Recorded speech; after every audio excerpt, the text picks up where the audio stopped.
from Darling Stadium, October 31st, 2008, Halloween night. It's Friday Night Football on LSC, your local sports channel. You did that really well. Good job. All right. Bethel playing host to the Kecoughtan Warriors. Hello, everyone. Mike Hauser along with Paul Rowe, Brent Musgrove, Bob Hintz, and Bob Killen with the stats tonight here at Darling Stadium. Well, I tell you what, this is the last regular season game of the year. Bethel is headed to the playoffs, and unless Kecoughtan wins and either Norview or Churchland was to lose, the Warriors are going to be waiting for next year. And so this could be an interesting night for both of these two teams. I agree, Mike. Kecoughtan can make things interesting in Division 5 by beating Bethel tonight. If that happens, they would have to wait on the outcome of the games on the south side to see who would get the last seed in the playoffs. Now, with a 4-4 district record, Kecoughtan would like nothing better than to put themselves in the postseason and thus assure a sweep for the four Hampton schools in terms of making the playoffs. Now, coming off back-to-back losses to Hampton and Phoebus, Kecoughtan head coach Glenn Tidwell will pull out all the stops to end the season on a winning note. This is a tough team. They know how to play hard. And when they step on the field, they believe they can win. The question is, will they? For Bethel, well, their season will continue no matter the outcome of this game. But with their only two losses coming against fellow city schools Hampton and Phoebus, the 6-2 Bruins have no desire to go winless in the city rivalries. The Bruins also want to make sure they go into the playoffs on a high note. Peaking at the right time can be crucial to continued winning. And with the possibility of playing without Jontel Evans, Bethel needs to get on track so that vaunted offense continues to roll, Mike. It's been a good season for Coach Nelson and the Bruins of Bethel High. Now let's see if they can put a win on the board as they head into the Division 6 playoffs. Right, tonight's going to be a real interesting contest. Let's head down to the field where Brent has an interesting conversation down there. Thanks, guys. I'm here with head coach Glenn Tidwell, Kecoughtan Warriors. 4-4 in the district right now. Coach, you had a tough season. You've missed being 6-2 by, I'm talking about, the narrowest of margins. And having said that, you've had some players that have kept their heart in there and just played as hard as they could for you. Talk about those close games and how your players have handled that. Well, it's like today I told them before we left school that we were, basically 8 points away from being, 6-3 right now and probably getting in the playoffs. But, I've been proud of the way the guys practiced this week, and we weren't sure one way or the other whether we were going to get in or not, which it doesn't look like we are now. But, they've had a good week of practice. I've been proud of the seniors. They've been with me for 3 years now, and like I told them yesterday, that they've done everything I've asked them to do in the off season and during the season, and that we're going to miss them. Well, I think a lot of people are going to miss him, and just from my observation, I've seen an improvement in the team, the togetherness more than 3 years ago when this all got started, trying to get into your plan. But let's talk about a couple of players. Let's first talk about Tate. Now, I understand he might not play too much tonight for his injury. Is that right? Yeah, he's got a little bit of an ankle issue, and he'll give us what he can give us, and whether that's all game or in and out. But he'll play some, but how much I don't know yet. Well, I'm sorry to hear about the injury, but he was a two-way player and a senior, and also Richardson goes both ways, and I think he got player of the game the last time we did a game, and he's also a senior and goes both ways. Let's talk about what he contributes to the team, if you don't mind. Well, he's like the cheerleader of the bunch. He keeps them up and makes sure that they're doing what they're supposed to do, and makes it a little more fun in the huddle.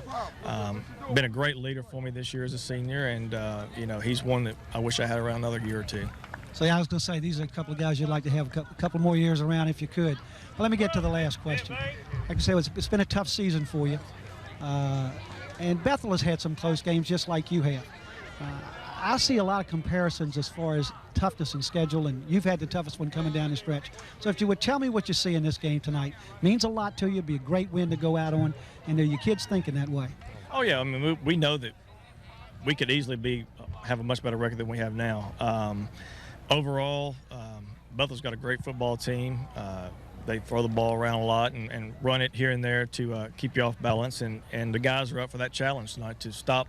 You say to stop the run first, but tonight's more like stop the pass first. But, we're going to go out and we're going to play as hard as we can go, and whatever happens, happens. Coach, I want to thank you so much for a season and coming over and talking to us and keeping the kids pumped up. It's been great for the Peninsula District, and we're looking forward to a lot more to come from you. Thanks again, and good luck tonight. Send it back up to you guys. Thanks so much. All right, thanks, Brent.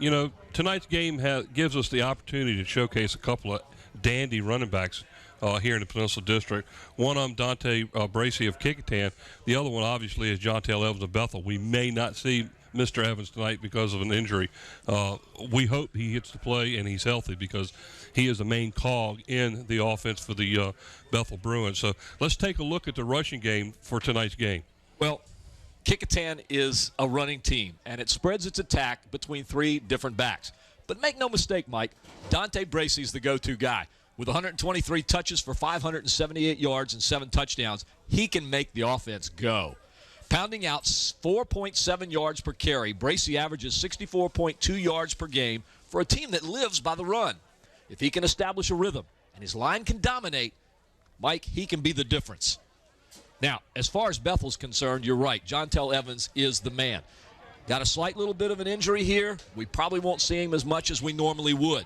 But if he's able to play most of the game tonight, they'll count on him for some big yardage. Jontel Evans leads the Bruins with 825 yards on 106 carries. He scored 12 rushing TDs this season alone. He's an exciting player to watch. He averages 7.8 yards per carry. That's second in the district, folks. He has 94 yards per game. With that talented offensive line in front of him, Evans is a threat to break a long run at any time. But with that recent injury to his foot, we'll have to wait and see how much it affects him tonight, Mike. No doubt. Keep your eyes on both of the running backs tonight. The game could turn based on the performances of the runners for either team tonight. Okay, well, let's send it back down on the field with Bob Hintz. All right, thanks, guys. I've got the coach from Bethel down here, Jeff Nelson. This is my first chance to getting a chance to talk to Jeff on the doing the interviews. Jeff, first of all, I watched your game against Hampton, and you had 3 penalties that just killed you. You had an ineligible receiver, you had a holding and roughing roughing the passer, and that really kind of hurt you a little bit. Yeah, it did, and we watch that film over and over again, make sure we don't make those mistakes again. You learn from them and you go on, and you just put it under the rug and just get ready for the next week. Well, that's all you can do because it's water under the bridge, so to speak. But I looked at Jontel, 116 yards, I think it was, 19 carries. He must be a wonder to coach. I mean, as a coach, you get a young man that's like him and McGlone English that is a tremendous passer in himself. That must make you feel good to be able to say, I had something to do with these kids. Hey, it is. I mean, sometimes they make you look like the greatest coach, but, back in my young days, I couldn't run like Jontel, and, I dream about it, but he's such a great kid. He's just, he's got vision, he sees the field, and he's a competitor. And just like McGlone English, he's the same thing. He's a competitor. He loves the competition, and he has fun. So they make going to practice and coaching, a delight. Well, that's good. I'm glad to hear that. Another question I had for you was, your defense. You're trailing Hampton 23-7 at the end of the first half. You come out second half, and your defense shuts them down. They get no more points. And I thought, man, that defense is ready to play. Yeah, we did. We started out slow, and we made some adjustments at halftime, and then, they just knew they had to pick it up, and we did. I mean, they ran up inside of us a little bit, and we had to adjust to that, and we made the adjustments. The kids made the turnaround, and they got after it. Well, the one play where I think Tron Martinez went 80 yards. He just popped through the middle, and he caught your defense in a bad situation, didn't he? Yeah, we were on a blitz there, and he popped, got turned, he squeaked through that hole right there, and took off. He's a good runner too, and so you can't let little seams open for him, and so we made an adjustment, at halftime, and we came back out and ready to go. Well, you guys did a great job after the halftime. One last question, Coach. You got Kecoughtan. This game really doesn't mean a whole lot to Kecoughtan other than just bragging rights. for you, it means a lot of difference because a win will kind of guarantee you home field advantage, especially first round in Division 6. So what do you expect from the Warriors tonight? I mean, they've got a big lineup there. They've been averaging pretty good on the running. You know, I know I've seen you talk about it. You know, you can control the line of scrimmage. You know, you win the game, and they got some big guys that, you know, and they got some running backs back there that run too. So we've got to get in there. We got to play solid defense for 4 quarters, not just a half. And the offense has got to control the ball. You know, they got to keep it in our, you know, we got to keep it in our hands and move it down the field. And, you know, Kecoughtan's a good team. You know, they've made a lot of improvements, and you know, he's going to have them ready to play. You know, it's you know, pride is that's a big motivator right there. A very big motivator. Well, Coach, I appreciate you taking time before your pregame and everything to talk to me, and good luck tonight. Good enough. Well, we're going up to the booth. We're going to have tonight's sponsors, and we'll be right back down here with Brent and myself. Hi, Zooms. We're proud to have David Allen and Zoom sponsoring us again this year. Zooms, with locations throughout the peninsula to serve you. By Kelly's Tavern, family dining with 2 locations on the peninsula. Port Warwick off Jefferson Avenue in Newport News, and their newest location on Coliseum Drive at Mercury Boulevard in Hampton. And by Tidewater Team Sports, located at 11839B Cannon Boulevard in Oyster Point, Newport News. Tidewater Team Sports is your one-stop sports headquarters for screen printing, embroidery, uniforms, and apparel. Call 594-0411 and talk to David Chubb or Terry McNamara. And in part by Beach Hardware, located at 1951 East Pembroke Avenue in the Buckrow Shopping Center. Beach Hardware is your friendly local hardware store with everything you need to maintain your home, both inside and out. And by Eric Thompson, Realtor. Contact Eric to buy or sell a home or property. Give Eric a call at 685-3127 or email him at eric@findhrhomes.com. And by Park Lawn Wood Funeral Home, located at 2551 North Armistead Avenue. Nancy Staten, Director. Back here with my old buddy Bob Hintz. Bob, we played golf some this week. We got a chance to talk about some of these games. Here we are at the last game of the season. And we come down to the last one, Kecoughtan-Bethel, another inner-city rival in Hampton. Everybody's a rival with everybody just about. Right. But this game takes on 2 meanings for 2 teams. Why don't you talk about that a little bit? Well, you know, I got to look at the coach, the Bethel team. I talked to the coach, and, you know, he's very upbeat. Even after that loss with Hampton, and you know, when you lose a tight game and your defense shuts down a Hampton team the second half, you got to come away with that with a building block. I think that the team, the coach said, okay, defensively we can stop anybody, but maybe Phoebus. But, you know, and you have to look at it. Okay, we're playing Kecoughtan. Kecoughtan's got a good team, but I think we can do it because our defense is going to step up. Well, Kecoughtan gave Hampton a game too, and except for a couple of penalties in that one, it could have been a different outcome, or a couple of turnovers. That's true. And with Bethel, it was a couple of penalties, and so, you know, as Mike Smith walks away with a W in both cases, but both of these teams played hard and shut Hampton down, so to speak. So I'm looking for a good tight game here, but I think, you know, if you put the weight on the line, as you talk about in the trenches, I think you might be given a slight advantage. But desire and heart for both teams is as good as it's going to get. Right. I think both of them get motivation. Kecoughtan get motivation because we want to have the bragging rights. Bethel wants motivation because we want the home field advantage on the first round of the Division 6. And I'm talking about Division 6. We got Ocean Lakes 9-0 and Oscar Smith 9-0. Kellum is 7-2, same as Bethel. And then you have Western Branch 8-1. So now, right now, they've got home field advantage. If it quit tonight, but it's not going to quit. They got to play, they got to win in order to have the home field advantage, and that makes a big difference. And the kids, you know, they're going to get motivated. Yeah, we don't want to travel if we don't have to. We like Darling Stadium. As Coach Nelson always says, it comes Saturday night or Friday night, you throw it in the wind and let's go play it like 2 dogs and get it on. So it don't matter no other way. Well, Warwick, like you said, Kecoughtan played Hampton tough, and this is their last game for their seniors. And they've played some close games in the last 2 weeks, and I think they would like to go out of here as hard as they can. And Bethel, like you say, they're motivated to keep home field advantage for the playoffs. So having said all of that, that's one last thing. I'm going to let you sum it up and close the whole thing out, Bob, and take it right upstairs. Well, when I was talking to Coach Coach Nelson said, I heard you talk about in the trenches. And he feels that in the trenches, they have the advantage. He thinks their defense is a little bit better than Kecoughtan's defense. And, so what they're going to do is they're going to come out and they're going to play tough defense. They're going to try to shut down Dorsey scrambling because he does scramble. We watched that against Hampton. So if I were to flip a coin, it'd come up heads, I'd say Bethel's got the advantage tonight. I have to go with you, although I think my heart's kind of saying I like to see those seniors at Kecoughtan to get a good shot at it. Thanks again, guys. We'll send it back up to you, and I know you've got a lot more to add.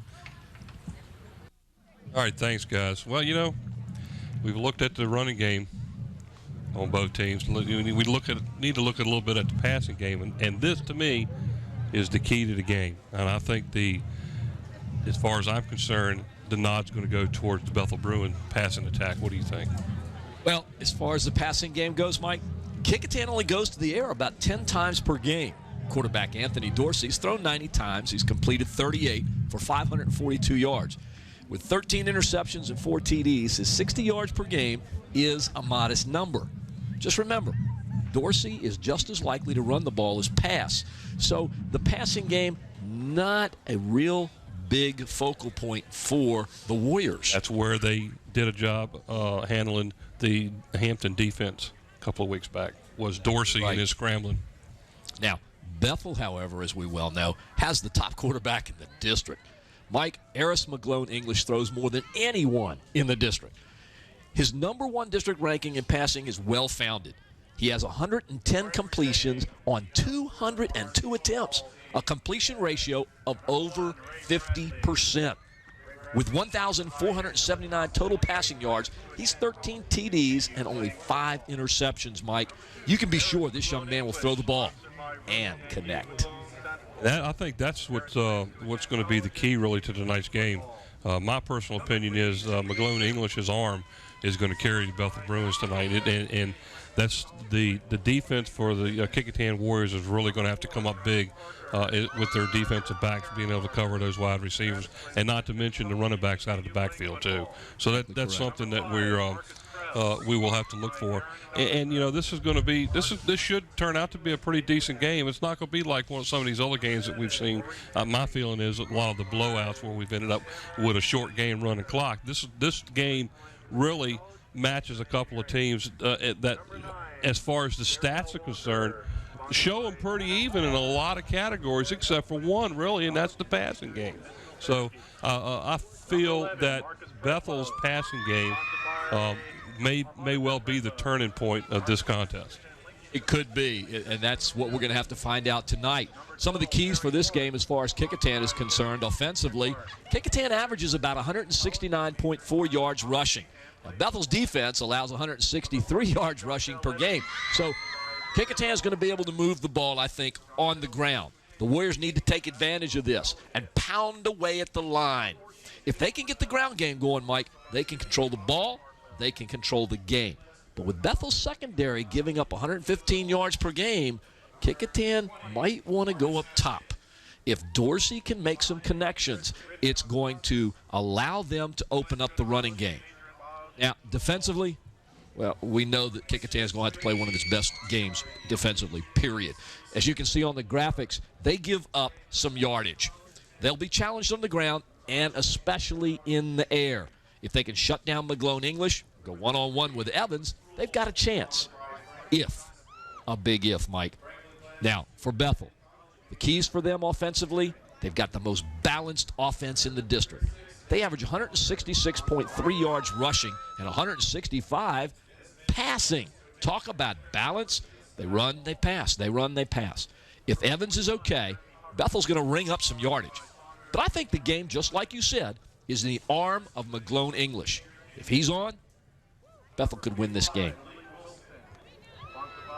We watch the seniors on the field. This is senior night. The defense, as they said on the field, is going to have to play a good game for Bethel. They give up 279 yards per game, along with 20.5 points. They're going to have to do better than that. They need to stop Bracey and contain Dorsey. If they can do that, again, with the passing game, they can win. Dorsey is a key for Kecoughtan, as he was against Hampton. dropping back to pass and tucking the ball in and scrambling and running through the defensive holes really kept Kecoughtan in that game. There was a couple of times where the Warriors had 4th down and long yardage, and he was able to pick up a 1st down to continue to drive. And you take away a couple of turnovers inside of Hampton's 10-yard line, it might have been a different game. Yeah, he's an unpredictable player at the quarterback, which is good because that can keep the defense off balance. When he goes back, he may pass, he may run, and as we see, he's dangerous when he runs. You know, statistically, both teams are pretty well matched up. We talked about that before. The rushing offense is almost identical, total yardage-wise. Individually, it might be a little different. Heavily sided on Jontel Evans for Bethel, and a couple of runners for Kecoughtan that equals it out a little bit. You know, defense against the rush is very comparable. And not only that, the offense rushing yardage is equivalent to what the defenses give up.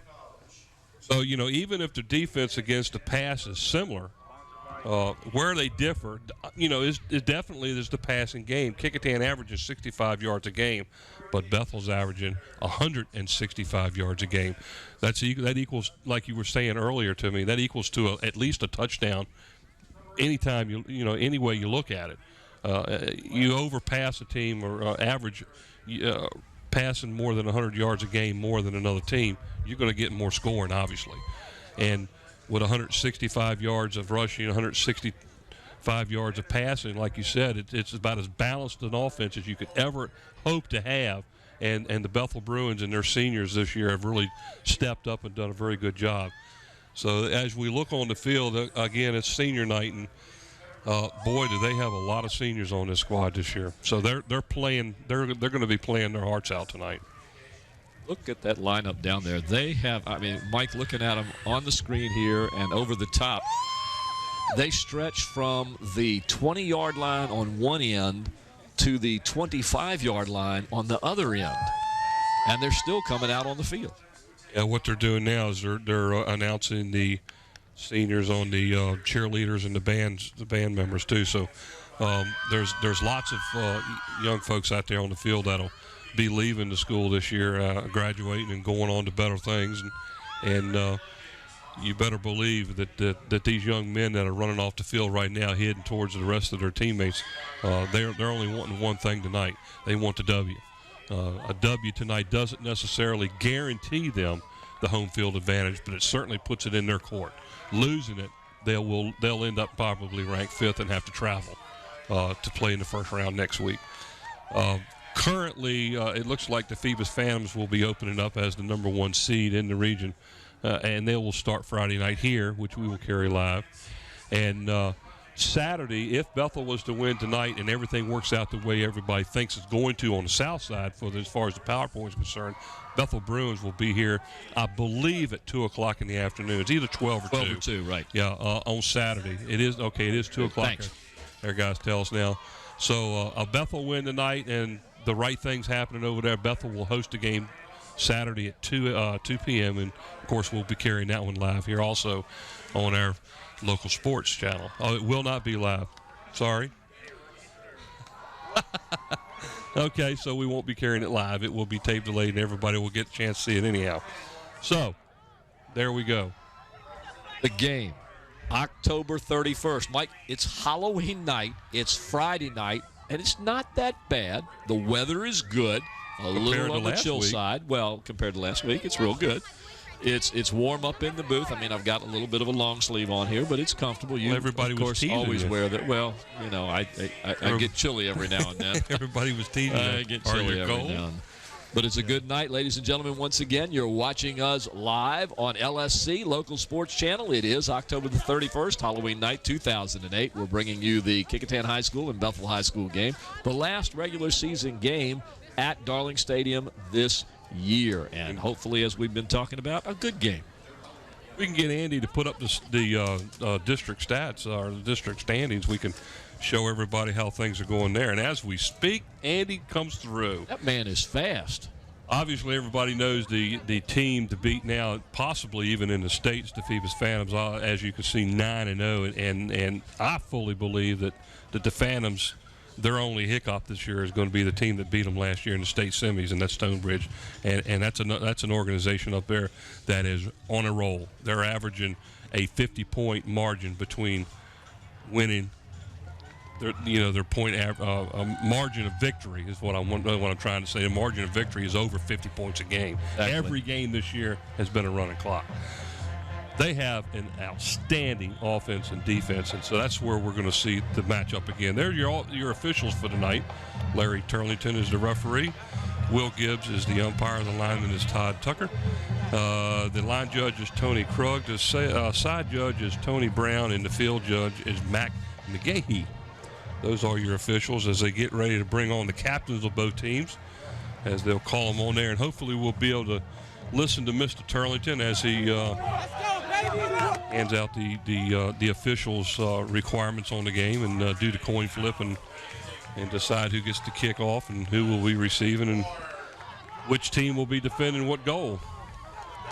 There we see the Bethel Bruins preparing to go, and here they come right through their arch as they come out onto the field for the last regular season game this season at Darling Stadium. Mike, I heard something interesting tonight, and the teams aren't out on the field yet, but I wanted to kind of pass this along to you. We were talking to one of the assistant coaches for the Kecoughtan Warriors earlier before the game, and he was talking to me about the players on the offense. The half of the line, the right side of the line for the Warriors, are all honor roll students. Oh. Half the offensive team, basically the right side, are all honor roll students on his team. He was also telling Scotty and I that if he is correct, all the starters on the offense have been talked to by other schools, and most of them have schools they'll be going to after graduation. Outstanding. Talk about a great organization. Let's send it down there and listen to Larry Turlington as he gives the instruction to both captains.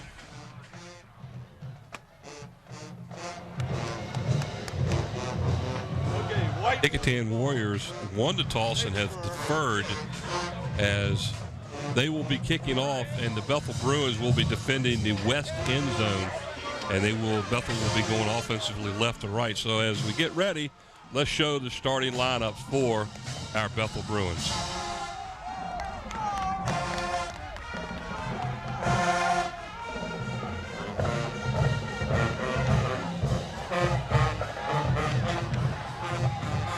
For the Bethel Bruins offense, left tackle number 56, Derek Spivey. The left guard number 50, Roderick Mason.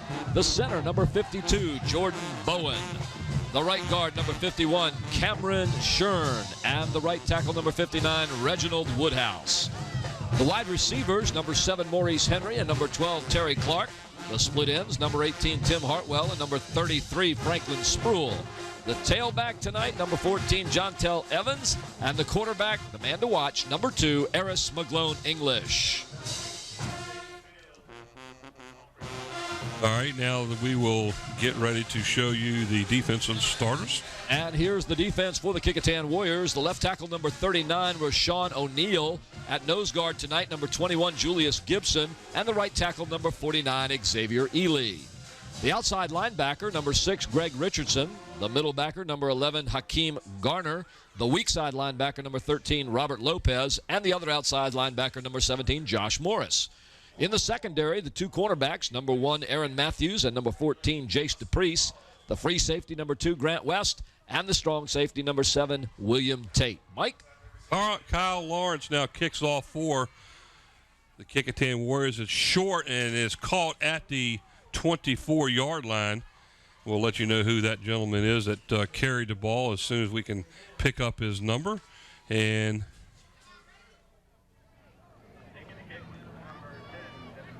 like it was number 10, Devin Maddox. So he was the young man who received the kickoff short. He will get about 12, looks like 7 yards on the return, as the Bethel Bruins will start 1st and 10 from their own 31-yard line. And in the backfield for the Bruins, it looks like number 1, Ray Bradley, is the starting tailback, as Jontel Evans will not start tonight.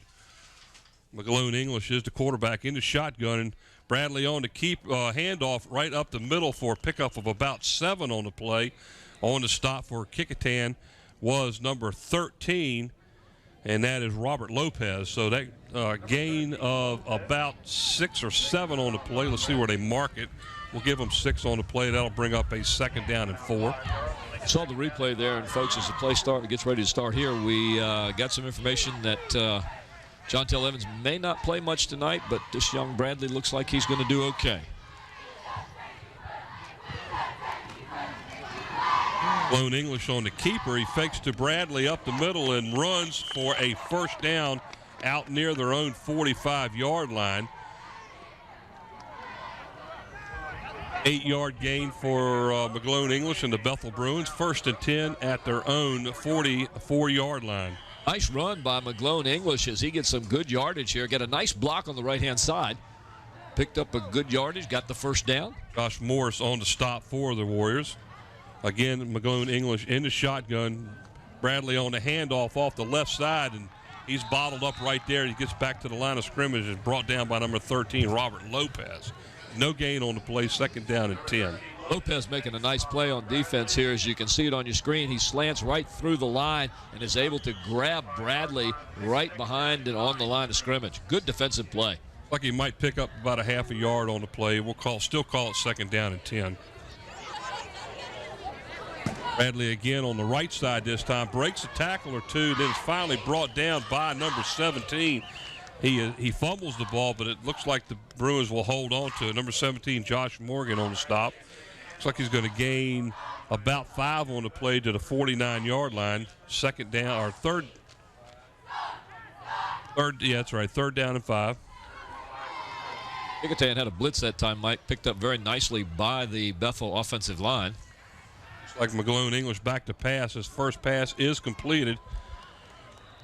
It's completed to number 33, Franklin Spruill. Looks like he's got enough yardage for a 1st down, just shy of the Kecoughtan 45. Quick little 2-step drop there by McGlone English. He had good time as the offensive line just kind of stood the defense up as we look at Coach Kozlowski along with Bob Hintz. Bob getting some good information from Coach Koz. Bradley off the right side this time, and the handoff. The ball pops out, and looks like Kecoughtan will recover at their own 35-yard line as number 2, Grant West, comes up with the fumble. So the Bruins turn over the ball on their first possession as the Kecoughtan Warriors now will take over at their own 35-yard line, 1st and 10. Bad break for Bethel. Great block there on the left-hand side to open that hole, but look at the tackle bar on the ball by number 25 of the Warriors. And we'll give you your starting lineups for the offense here in just a second as Kecoughtan starts 1st and 10 from their own 35. Anthony Dorsey is the quarterback. Starting off with a wing, man in motion. Dorsey on a keeper and pitches the ball to the man in motion who is number 30, Mike McClary. Nice play. Breaks a couple of tackles and gains about 8 on the play. On offense for the Warriors, left tackle number 79, Shane Rivera. Left guard number 66, Rasheed Breland. The center number 55, Rick Parker. The right guard number 52, Ben Garrett. The right tackle number 53, Dylan Reynolds. The wide receivers number 6, Greg Richardson, and number 2, Grant West. The slots number 7, William Tate. Number 4, Dominique Collier. The quarterback, of course, number 5, Anthony Dorsey. And the fullback, number 9, Deontay Bracey. Gain of 7. We'll call it 2nd down and 3 for the Warriors. Dorsey on a keeper back up the middle is met at the line, and like he falls forward for about a 2.5-yard gain. He might be a little bit shy of a 1st down. Defense for the Bruins, number 45, defensive end Malik Wilson. Number 54, the defensive tackle Joe Singleton, along with number 77, J.J. Johnson. The other defensive end, number 49, James Gale. The linebackers, outside backer, number 27, Deshaun Thomas. Inside linebackers, number 4, Travis Parker, and number 38, Davon Hodges. The other outside linebacker, number 5, Marcus Krause. The cornerbacks, number 6, Isaiah Gibson, and number 24, Rio Walker, and the safety, number 20, Marcus Haskett.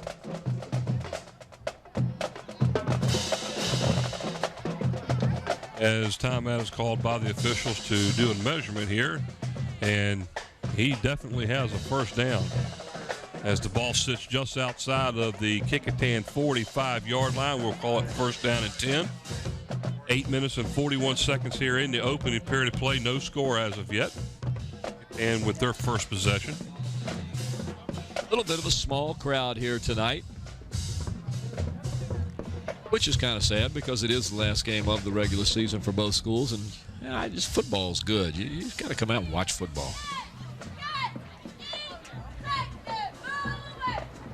There's Bracey's first run of the night. He breaks a couple of tackles and gets about 9. He looks like they're going to mark him a little shorter than that. We'll give him 8 on the carry. We'll call it second down and 8 for the Warriors inside of the Bethel 50.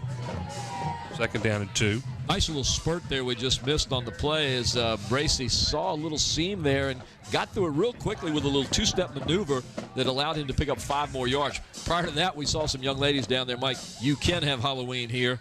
You don't have to be at home. You don't have to miss it. Those young ladies were spraying each other like little paint things on their face for Halloween. Hey, Bethel looks like they're offside. No flag though, but I tell you from the view we had up here, he was offside. But no call on the play as Bracey takes the ball for good yardage out to about the 38-yard line. That's going to be good for a Warrior first down. And the Kecoughtan running game seems to be working quite well tonight. I was just looking at that. Ben Garrett and Dylan Reynolds, who are the guards and tackles on the right side, are getting an advantage on the defense there and opening up a nice gap. And Dorsey is getting through it quickly. Bracey on the handoff over the right side. Good yardage again. It looks like he gets about 7 on the play. We'll have to wait and see where they mark it as he is forced out of bounds by the Bruins. Looks like they're going to give him about 7 on the play. We'll call it a second down and long 7. Long 3 for the Warriors. That time, Mike, on the right side, it looked like we're doing a straight-up block, and then they boxed from the outside, and that kind of fooled the defense for Bethel as they went to the middle to plug it up, and Dorsey kind of slid around the side that time. Again, that right side of the line for Kecoughtan working real well right now. Dorsey on a quick handoff this time to Bracey up the middle, maybe a yard on the play, and that's about it. Almost like... Not much there as he gains probably less than a yard. So we'll keep it right at third down and 3. Ball sits at the Bethel 31-yard line. Bethel kind of smelled that play out. They had the blitz on, and they were right there plugging up the hole that Dorsey was trying to get through as we see some of the players, some of the fans in the crowd. They're the players. Yep, they're the players. Back up a little bit. Third and 3. Dorsey. Back up, Isaiah. The ball to number 30, Mike McClary. He's not going to get the first down as he's tackled with, looks like about a yard loss on the play. Darrell Walker comes across right here and makes a nice hit along with number 27 for the Bethel Bruins. And I think that is Deshaun Thomas. Fourth down and 4 as the Warriors look like they're going to go for it here. 6 minutes and 5 seconds left here in the opening period. Still no score.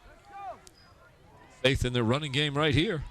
Oh, nice play as Dorsey keeps the ball around the left side and getting excellent yardage all the way down inside the 10-yard line to about the 8. Big gainer right there for the Kecoughtan Warriors, and they're going to have a first and goal at the Bethel 8-yard line. Mike, they fooled everybody on that one. There was nobody over here except for one player.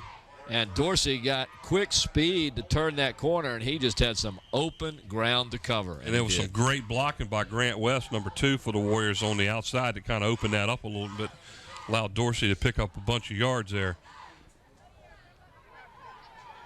First and goal from the 8-yard line for the Warriors. So here we have our first threat of a score here in the game. Offensively, Kecoughtan is working the ball quite well here.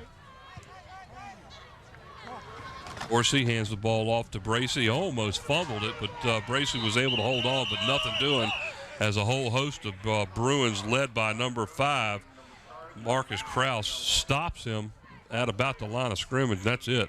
Looks like Bracey was hit just as he got the ball, and that ball almost had the opportunity to come out there. The second down and goal from the 8. No gain. He got back to the line, and that's it. We're under 5 minutes now at 4:55 to go, as you can see across the top of your screen there. Our graphics guru, Mr.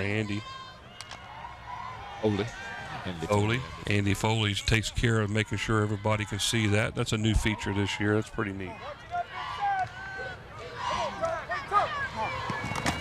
Mercy on the keepers. Around the right end. Cuts it back in. Gets near the 5, and that's where he is brought down. Gain of about 3 on the play. That'll bring up 3rd and goal from about the 5.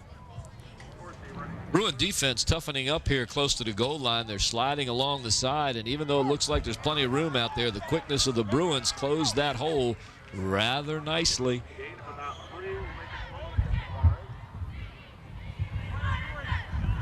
We're watching LSC Local Sports Channel live on Cox Channel 48 on Friday night, October the 31st, 2008, as we bring you the Bethel Bruins and the Kecoughtan Warriors. Hope you're enjoying the game live tonight. Let's see what Dorsey and crew has for us here. And off is DeBracey up the middle, inside the 5, inside the 3. And look at them battle. He's almost there. He is going to be about a foot shy of the goal line. And I tell you what, the offensive line did a great job pushing that one in.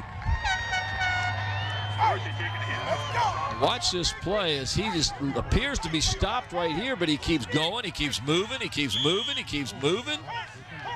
Marcus Haskett stopped him right at the line of scrimmage, and his strength got him all the way inside the 1. As you can see, the ball just shy of the goal line. 4th and goal. This is Kecoughtan's 2nd attempt at a 4th down in this drive. This is going to be a big play right here, Mike, early in the game. 3 minutes, 8 seconds left in the first quarter, Darling Stadium. You're watching LSC Football live.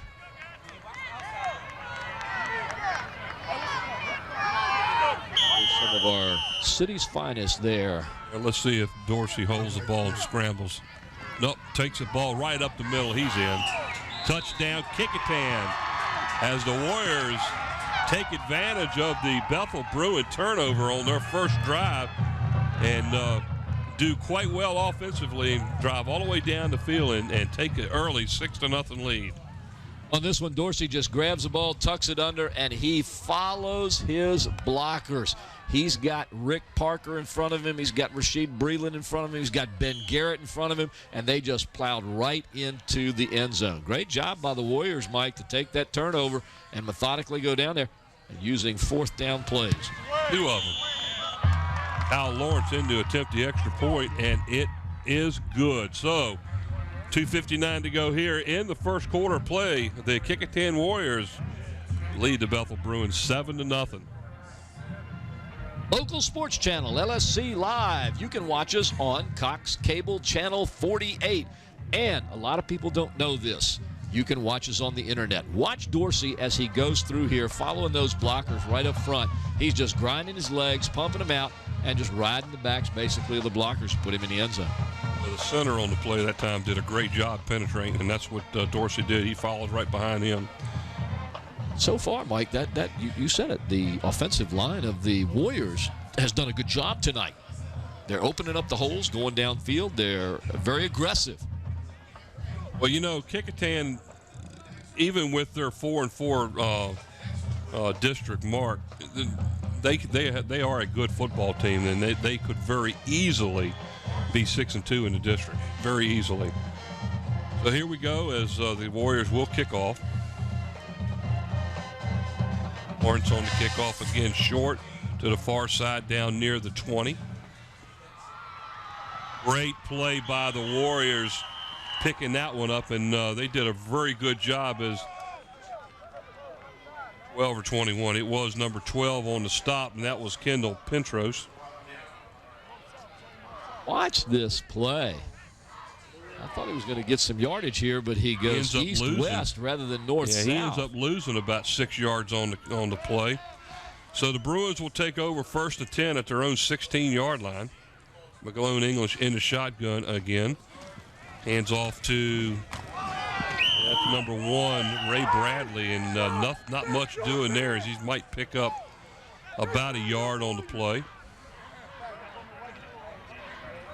Nice tackle by number 17, Josh Morse, the outside linebacker of Kecoughtan. Watches right there. Just stops him cold. Gain of about 2 on the play. Mike, on that last drive by the Kecoughtan Warriors, it was 12 plays, and it took up 6 minutes and 38 seconds on that scoring drive for the Warriors. Pass is a little bit overthrown to the Bethel Bruins, as it was intended, I believe, for the Bruins number 21, Stephen Clark. A little bit overthrown. Plenty of time for McGlone English back here, but great coverage by the Warriors. Watch the throw as you see this. Look, you've got 1, 2, 3 defenders right there. 4 if you count the one on the other receiver. It was intended for 15, Jamal Parker. A little bit overthrown. 3rd down and 8. Back to pass again, McGlone English. Thrown out to the left flat, incomplete, as it also was overthrown, as it was intended for number 86, Daniel Rapuzzi. Again, lots of defenders over there for the Warriors in position. I tell you what, Kecoughtan had that one covered quite well. Even if he had completed that pass, he probably would not have made a first down. So looks like the Bruins will punt. Going back deep is number 5, Anthony Dorsett. Be back to receive the punt. Down and 8.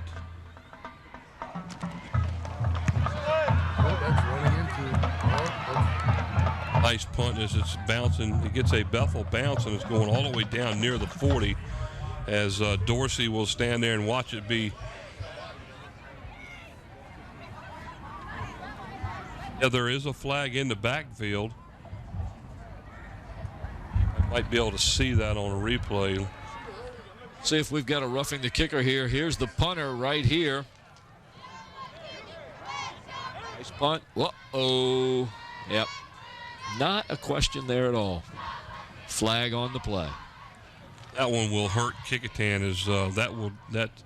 Was it a running into the kicker, or was it a roughing the kicker? Running into the kicker, obviously, is a 5-yard penalty. That'll still end up being a 4th down, because it was a 4th down, and let's see what Larry Turlington has to say. Running into the kicker, White. They decline. First down this way. As Mr. Turlington tells us exactly what they did. They declined the penalty. Kecoughtan will take over 1st and 10 at their own 40. Well, it still would, even if they had taken the penalty, they still would have had a 4th down and 3, because it was a 4th down and 8 play. I would have just think that they might want to take that opportunity to try and get a better punt, but I guess they thought that was a good punt right there and just decided to take it. It was an excellent punt, and we'll wait from our guru statistician over there, Mr. Musgrove, to see if he might be able to tell us how many yards that punt was. Guru. 1st and 10 for Kecoughtan at their own 40, already leading in this game by a score of 7-0. Green. That's the first one. Sideline warning green. I'm going to assume that's going to be Bethel in this case. Well, being that he was looking right at him, I guess. Well, he was looking up at us, too.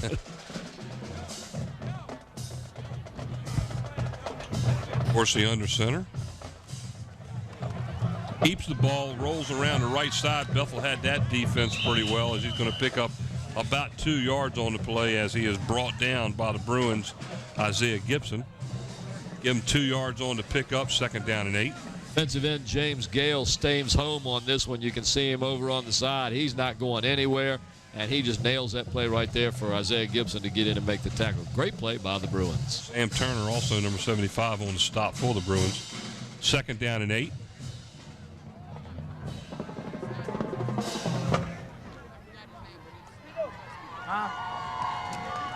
See, this time pitches back to number 30, Mike McClary.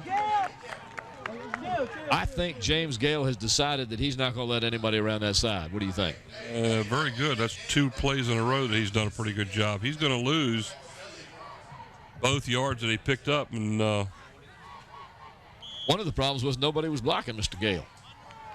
When you don't have somebody blocking you, kind of makes it easy to make that tackle.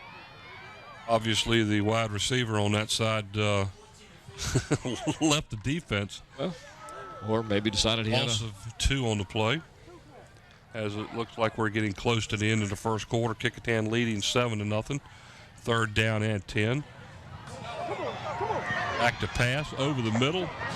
Intended for the Warriors, number 4, that's Dominique Collier. He almost made an outstanding catch.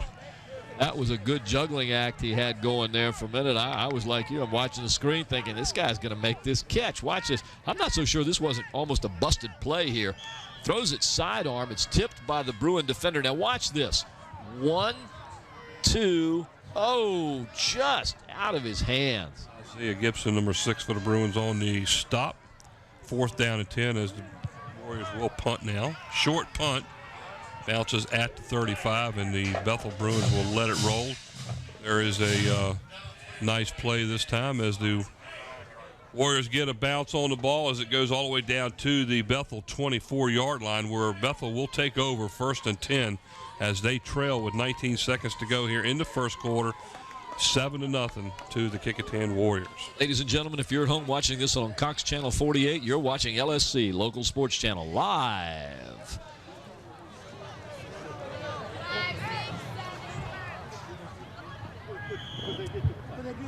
First and 10. McGlone English again in the shotgun. I believe he's been in the shotgun every play so far tonight. Yes, and they use a no huddle. Back to pass. Pass is over here complete to number 3, Teddy Baycoat. He is the leading receiver for the Bruins. Nice play. He picks up about 7 on the play outside the 30 to about the 31. And this is a standard Bethel pass pattern right there. I love the way this Baycoat guy plays. He's got great hands. He's got good presence of mind as to where he is. Good target for McGlone English. Well, we've come to the end of the first quarter of play. The Kecoughtan Warriors lead the Bethel Bruins 7-0. Let's head it down to the sidelines where Bob has a guest down there for an interview. Hey, thanks, Mike. You got Jack Eastham in. Jack and I go way back to 1970. He's been following Bethel football since 1970. Tell me a little bit about your experiences watching the Bruins. Well, I think the nicest thing I've got to know over this year is all the nice young men that I say and meet and know, and they'll come up and talk to me, remembering me from what little work I did around it over there. Well, I know you've been involved with the Bruin family for a long time, and it must be rewarding as you see these young men go on and do some good things. Oh, great. 2 of them I know have Super Bowl rings, and 2 or 3 of their coaches. So how could you be on a much better family than this to see them? Well, I appreciate you taking time to come down, Jack. Okay, Bob. Thanks a lot. Go back with you guys. All right. Thanks a lot. Let's go and give us our second half sponsors. Well, let's see. Maybe I'll give you 1 or 2 real quick here.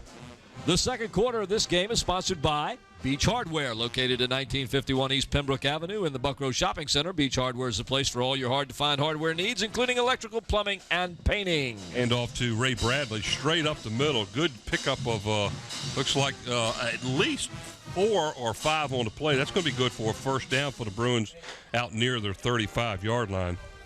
And as we watch this replay, nice little run right there. Good surge forward. Ladies and gentlemen, I'll try and get you these sponsors here, but because of the no-huddle offense, it'll be a couple at a time or 1 at a time.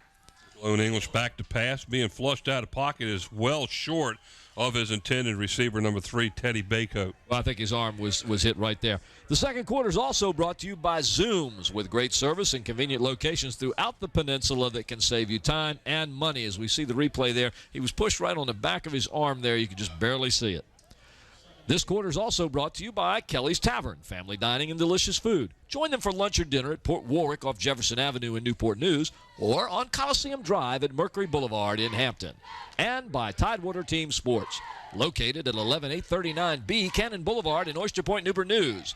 Call David Chubb or Terry McNamara at 5940411.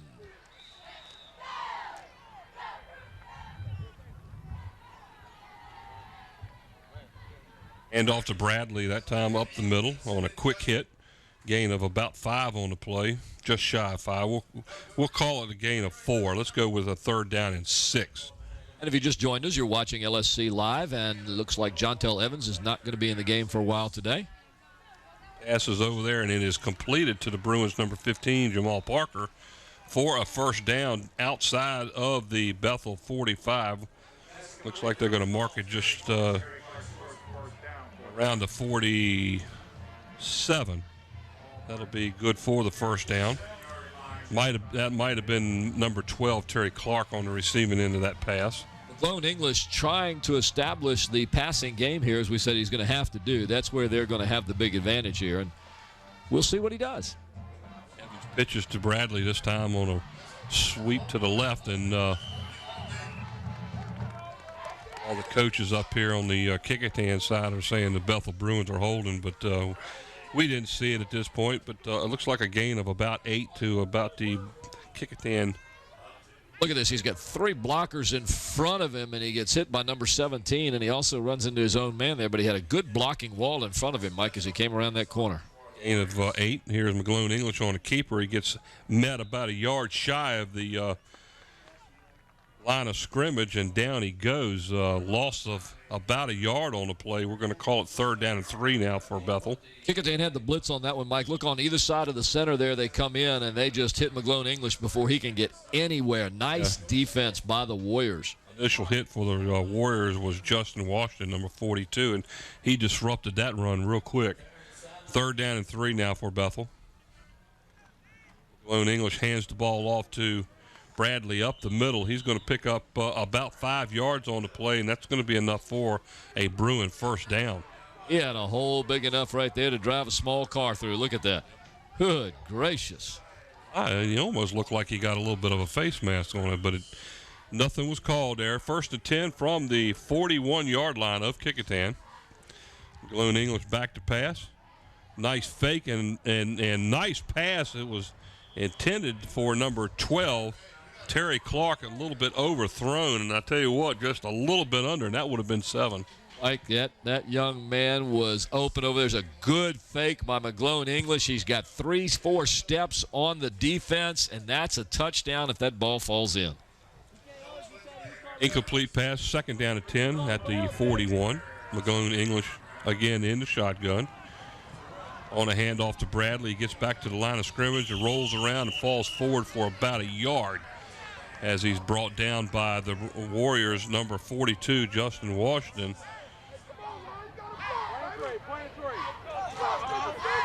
Also, I believe number 17 on the play, Josh Morris, a gain of about a yard. 3rd down and 9 now for Bethel, just inside of the 40-yard line.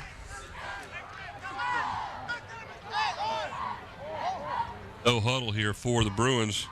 Sure does make the play go a little quicker, doesn't it? Back to pass. Short pass over the middle. And it was completed to Terry Clark. Short of the 1st down, and it looks like we have a penalty way back here at the Bethel 45, possibly a roughing the passer. That's the call. We're not going to be able to see that. We do see the completion of the pass, though, at the other end of the field. Big penalty right here. I've got a personal foul, roughing the passer on White. We're going to tack it on to the end of the run. 1st down. Wow, that hurts. It does. Penalties, that's a big one. That could have ended up being a 4th down and 4 play. Instead, it turns out to be a 1st down as Larry Turlington, our referee, leaves his flag still on the ground way back here at the 45. 1st and 10 at the 20 now. Lone English again in the shotgun, hands the ball off to Bradley up the middle. Picks up good yardage for a gain of about 5 on the play. We'll call it 2nd down and 5. So far, this young man, Bradley, doing a very good job replacing Jontel Evans in the lineup tonight. He's picking up some good yardage, following the blocks and going where he can get some yardage. No huddle again in the shotgun. Ray Bradley to the right side of McGlone English. Back to pass is McGlone English. Lofts the ball up. Oh, and in and out as it looks like the intended receiver was that number 15. I believe Yes, it is it was. number 15 as it bounces right out of his hands, Jamal Parker. Let's see a replay and see whether or not defensively it might have had enough of an arm in there to stop it. Nice pass by McGlone English right through into his the hands. bread basket. Coulda, coulda, woulda. Hey, 1-5, you gonna get another shot, big dog. Like Mr. Turlington will gather up his yellow flag. Comes back running. He says, "Phew, man, I should have picked it up. I didn't know I'd have to run that far." I wonder if he's going to wave that off. Incomplete pass brings up a 3rd down and 6. Like they moved the ball back a yard, but back to pass again. McGlone English being flushed out of the hole, gets the ball off. It's completed. It looks like it's completed to number 3, Teddy Kecoughtan. What a great job. Guess who? The man with the good hands. McGlone English was lucky. I thought they had him in the backfield. Watch this. Right here, I thought he was on his way down. Gets the ball off, and I'll tell you what, Eddie Kecoughtan did a great job waiting for that ball to get there. 1st down, that's 1st and goal now at about the 8. Bradley takes the snap and is hammered by the Warriors, number 49, Xavier Ely. And I tell you, he flattened him almost as soon as he got the ball. Not much of a gain there, huh? Not at all, but it was a little bit. Still call it 2nd goal from the 8. Nice hit defensively that time. As the Bethel Bruins now threaten to try to tie this game up. There's a pitch to Bradley. Not much there. He might pick up a yard at the most, and that's it. Good recovery by the free safety, Grant West. He had a whole wide area to the right there. Look at this. Bradley's just, all he's got to do is waltz in, but from out of nowhere comes Grant West, a great young man, very personable young man. Stop pick that up play. About a yard maybe on the play. 3rd and goal from the 7. Hey, you like this no huddle offense, Mike, do you? Yeah. They do it a lot in college. He'll certainly make the clock continue to run. Oh, yeah. Back to pass from McGlone English over the middle. Well, it was completed on an outstanding catch there by number 12, Terry Clark, but he's going to be shy of the goal line. Looks like he's just inside the 2-yard line. I'm not sure how he caught this. This was really good. Look, defense is right in there. There's 2 players right on top of him, and somehow that young man came up with the ball. A great catch by number 12. Timeout is called by Bethel. Their first of the half. 6:18 to go here with Kecoughtan holding on to a 7-0 lead as the Bethel Bruins have a 4th and goal at about the 1. And they threaten to tie this up here, and they had a good drive here. They did. Ladies and gentlemen, I want to talk to you a few minutes about a few things. I've been around town and been here and there and other places and talked to a lot of people that have been watching LFC. That's what happens when you get to be old. Yes, it is. You've been around. Yeah. But I've talked to people who've been watching LSC on Channel 48, and they love it. They really love it. Folks, if you love it, call the station and let them know. But there's something that people don't know, and when I tell them about this, they get really excited. Say, you're kidding me. You can watch this on the internet. Now, I don't have the exact name of where you go to, but I can tell you this. Google Hampton City Schools. Go to the Hampton City Schools website. Click on WHCS. Go to our page. You can click on LSC Live and watch us all the time on the internet. McGlone English on the keeper off the left side. Oh, he fumbled the ball into the end zone, and it is recovered. Get him anywhere we can get him. It's recovered by number 21, Stephen Clark, as he was in the right place at the right time. As that ball pops out and goes into the, watch this ball, boom. Well, it looks like he'd have had the touchdown if he'd have held on to it, but the Warriors missed a chance there to grab that loose ball. So on a recovery in the end zone, the Bethel Bruins by Mr. Stephen Clark put 6 points up on the board, and they're 1 the extra point away from tying this game up. Kick the extra point, Kenny Steelman for the Bruins.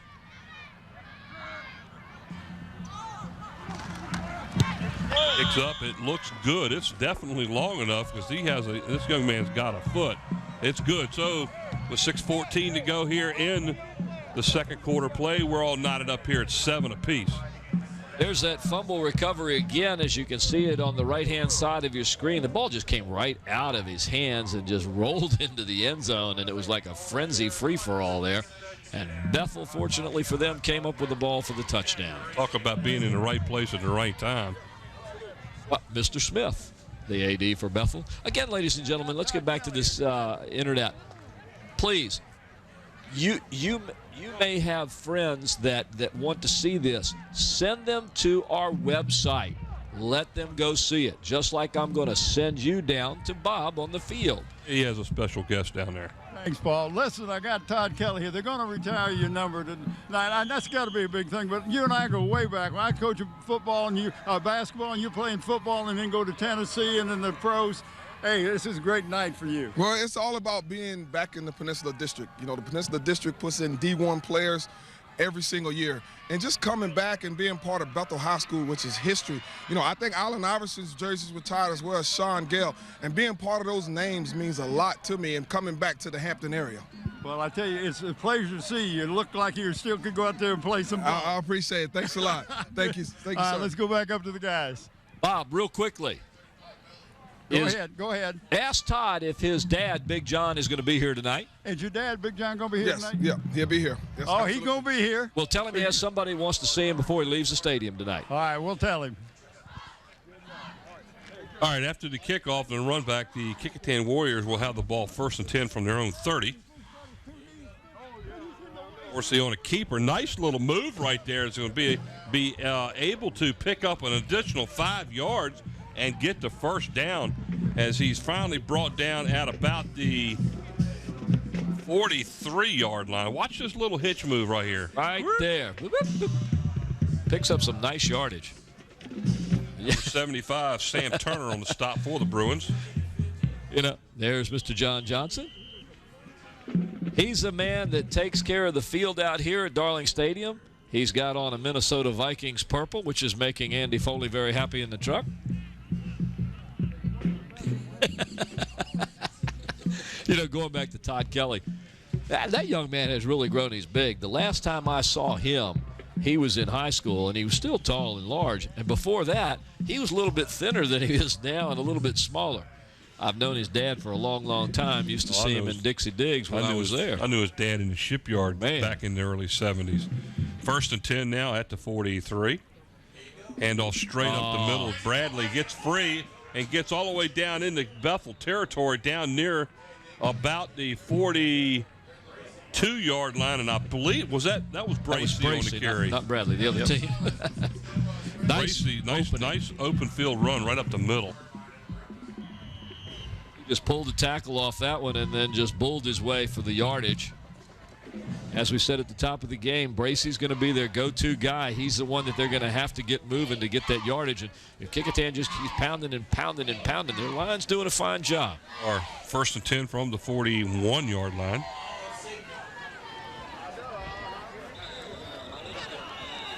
And off again this time to Bracey. This time not much going there as he's looks like he might be stopped just shy of the first down. Watch this as he gets nowhere. That Bethel defense just clogged everything and just surged backwards.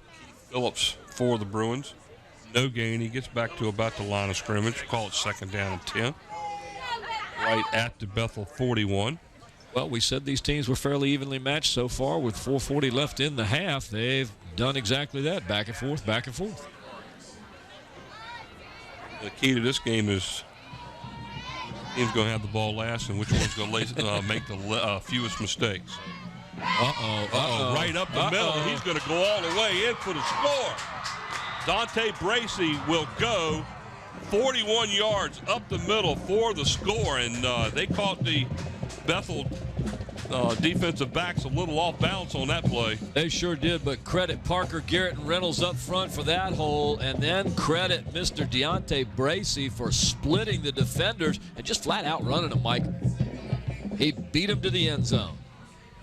Absolutely. Now in to kick the extra point, number 31, Kyle Lawrence, out of the hold of Anthony Dorsey. Not only is the right side of that offensive line for the Warriors honor roll students, they're also honor roll guards and tackles. Nice kick, plenty of leg, and it's good. So Kecoughtan back out in front again after giving up the touchdown drive to the Bethel Bruins to tie it up. They now lead 14-7. And you're watching LSC Local Sports Channel live on Cox Cable Channel 48, October 31st, as we watch this. Look at the hole there that those guys did. Bracey he just put it into another gear there and took off. Warrior band, nice sharp uniforms. And ladies and gentlemen, if you're watching this live, remember that tomorrow here at Darling Stadium, the 18th annual Warrior Classic Festival of Bands will start at 4 o'clock. Bands from all over the state of Virginia performing right here at Darling Stadium for your entertainment. How about entertainment? The music will amaze you and astound you. If you've never been here, come out. It's wonderful. All night long, some of the greatest bands around with some fantastic music. Oh, I loved it last year. Jeff Emerson will be kicking off for the Warriors.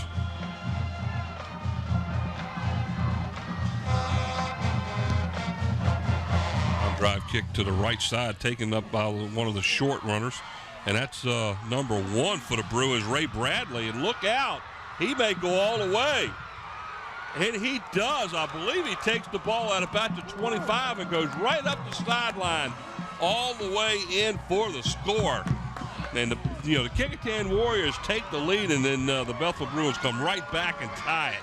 I tell you, he made that look effortless. Watch this as he just grabs the ball on about the 25, 26-yard line, gets a good block there, and he just turns it on.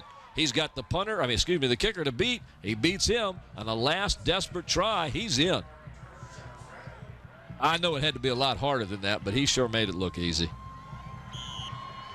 This Bradley young man, Mike, is really doing a job tonight. If you didn't hear earlier, it doesn't appear that John Tell Evans is going to be in the game tonight, and Bradley's his replacement, and they're not missing a click. Doesn't look like it. Kenny Stillman in there for the extra point attempt. Kick is up and good, and the Bethel Bruins, just like that, come right back and tie the score.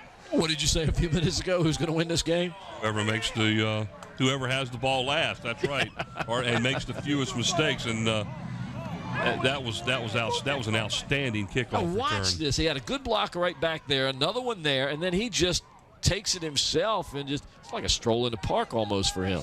I know it's not, but my gosh, it almost does. Well, there's Deontay Bracey. Nope. Is that Deontay Bracey? That's Number Marcus 7. Henry. That's Marcus Henry. Marcus Henry for the Bethel Bruins. Nice uniforms. Kenny Stillman now tees it up for the Bruins to kick off.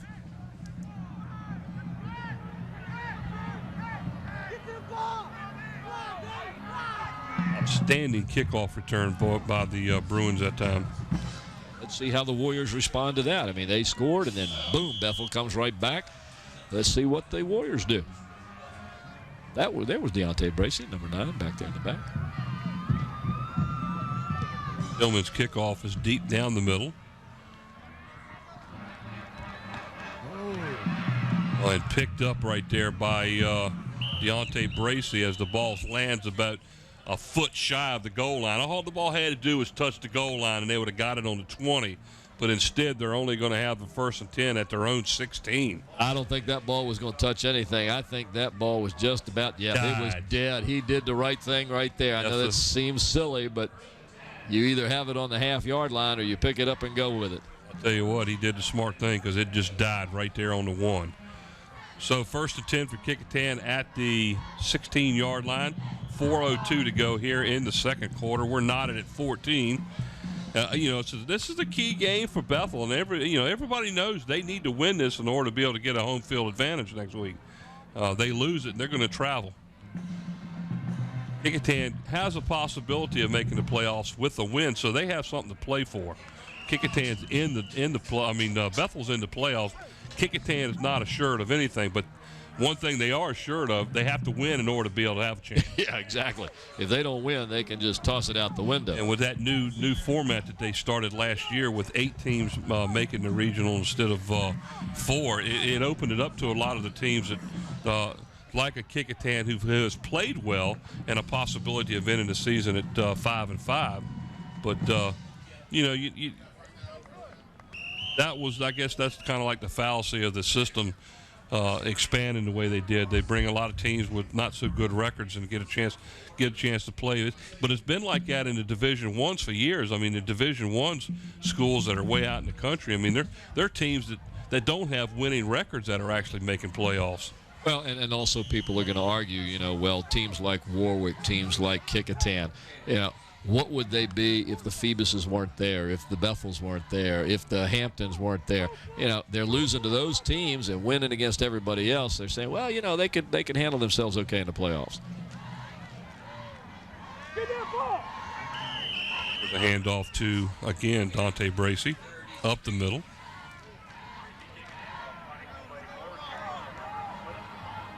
.56 to go. That's a replay of the last play. Yeah, and a nice run by Deontay Bracey. He's the workhorse tonight, ladies and gentlemen. Pick up a 6, bring it 2nd down and 4 now for the Warriors. Ball sits at their own 30, just shy of their own 34. Scotty was reminded us, Mike, that right now in the district standings, you've got Phoebus on top, you've got Hampton 2nd, you've got Bethel 3rd, and then you've got Kecoughtan tied for 4th. So 1, 2, 3, the Hampton schools. They're all tied at 4. Yeah, again, losses. We'll have Andy throw the district standings up there again so we can all see it. Back to pass, being flushed out of the hole. Gets the ball off down the left sideline and through the arms of the intended receiver, and I believe it was number 2, Grant West, and I tell you, that would have been an outstanding play. Mr. James Bailey leaning up against the wall. I thought for sure they were going to sack him holding that here. wall up, right? And he really got off a halfway decent pass there. Almost caught. Bring up 3rd down and 4 now for the Warriors. Knock on wood. We haven't had a whole lot of penalties tonight. There's the wood. I was looking down. What you were hitting at? Hold inside. And off straight up the middle for about 2 yards, and that's it. Like Bracey picks up about 2 yards on the play, and he's going to be at least 2 yards shy of the 1st down. That'll be a 4th down play where it looks like Kecoughtan's going to have to punt here. There's 1 minute and 55 seconds left as the clock continues to run. And I'm surprised Bethel doesn't use a timeout here. I am too, kind of, and I'm also not so sure that Kecoughtan's going to punt. Hey, young man, how are you? I hope you're enjoying the game. So Bethel does call a timeout. What do you got there? Well, so far, ladies and gentlemen, according to Mr. Bracey of the Kecoughtan Warriors, 12 carries so far in this game, Mike, for how many yards? You can read that. Like it's 102 to me. Looks like 102 to me. And, of course, we know that Brent Musgrove has a mathematics degree in football stats. So we know we got the right information over there from him. I couldn't hardly read that. I had to get it closer. Further away. There's that young man again. He's a good-looking young man there. You're watching this live. If you're watching it on Cox Cable, Channel 48, we are LSC, your local sports channel, bringing you sports 24 hours a day, 7 days a week. If you like it, ladies and gentlemen, call the station, email the station, let us know. We want you to enjoy the sports that we're bringing you. Sports from all the Hampton high schools. Hampton High School, Phoebus High School, Kecoughtan High School, Bethel High School for the last 25 years. Everything you want to see in sports, football, baseball, basketball, softball, soccer, field hockey, and probably some others. Watch it. It's right there all the time. We enjoy doing it. We hope you enjoy watching it. I'd like to say hello to all the people out there that are watching us live. I had a good friend of mine I was talking to last night, Freddie Eubanks. He used to play football, baseball, basketball, everything at Kecoughtan High School. He loves watching this. He turns on his TV to see what's going on. He's a big sports fan, loves the game. So, Freddie, we hope you're enjoying tonight's game. And if Billy Wilson's with you, tell him I said hello. Like the Kecoughtan Warriors have elected to punt. 45, Jeff Emerson back to punt for the Warriors. Back deep for Bethel is number 25, Ronnie Saunders. 4th down and 2. There's the punt. It's going to be a little bit short as it lands and gets a great Kecoughtan bounce all the way down to the Bruins 37.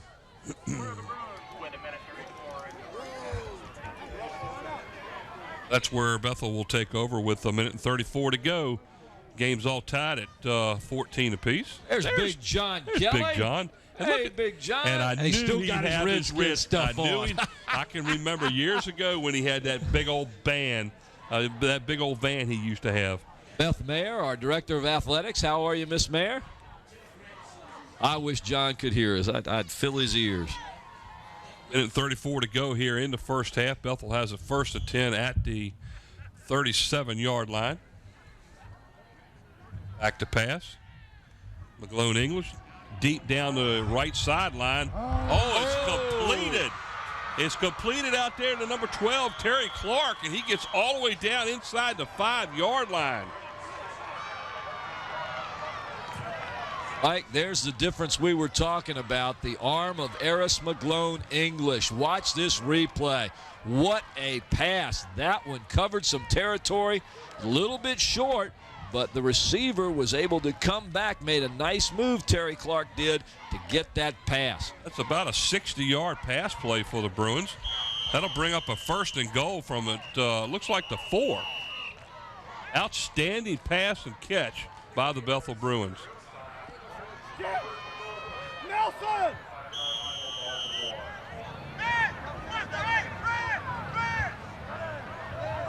The 1st and goal now for the Bruins.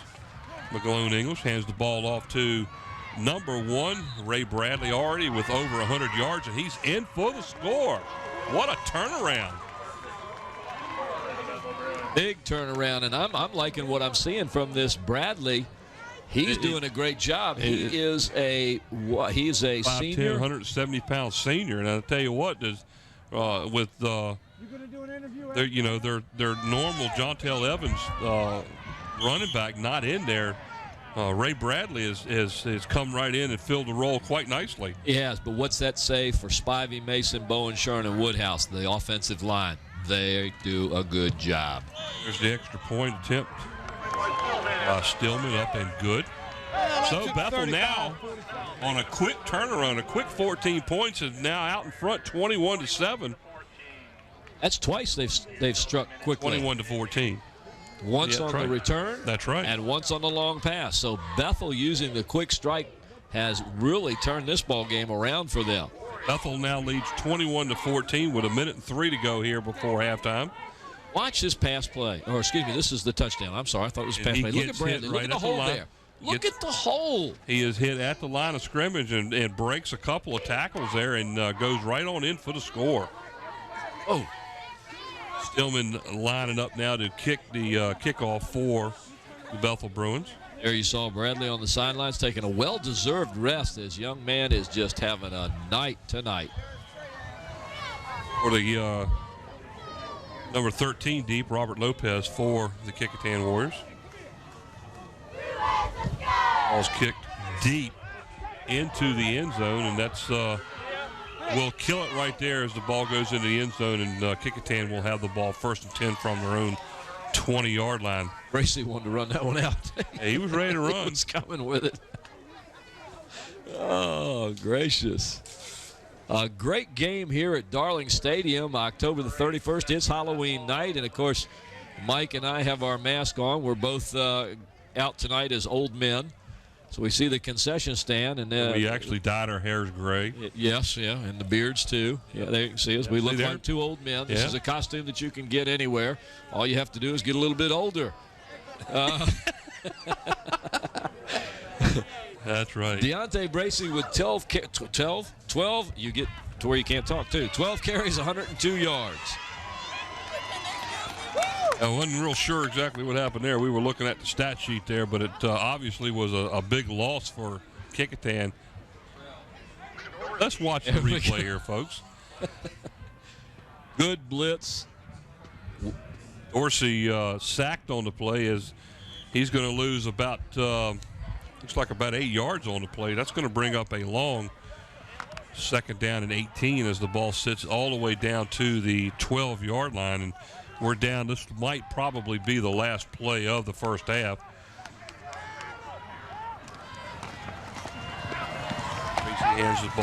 Dorsey hands the ball off to Bracy. Not much there as he gets back about a yard on the play. And looks like timeout is called by Kecoughtan.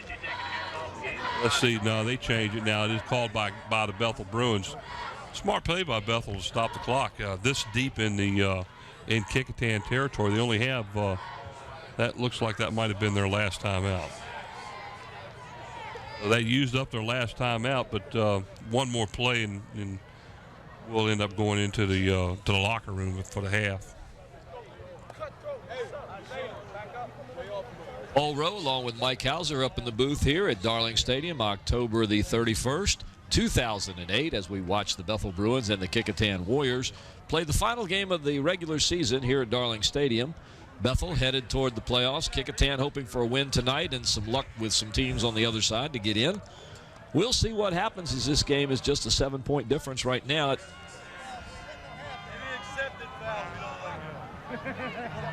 All right, so a third down after a gain of about a yard, 3rd and 17 for the Warriors. This probably will be the last play. He ought to just take a knee here.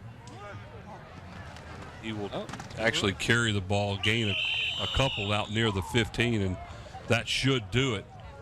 As the time clock, as you can see there on your screen, runs down to 5 seconds and continues to run as both teams now start heading towards the locker room. So we're at the end of the first half of play here at Darling Stadium. At the half, the Bethel Bruins lead the Kecoughtan Warriors by a score of 21-14. Stay tuned. We will be right back. You're watching local sports channel LSC.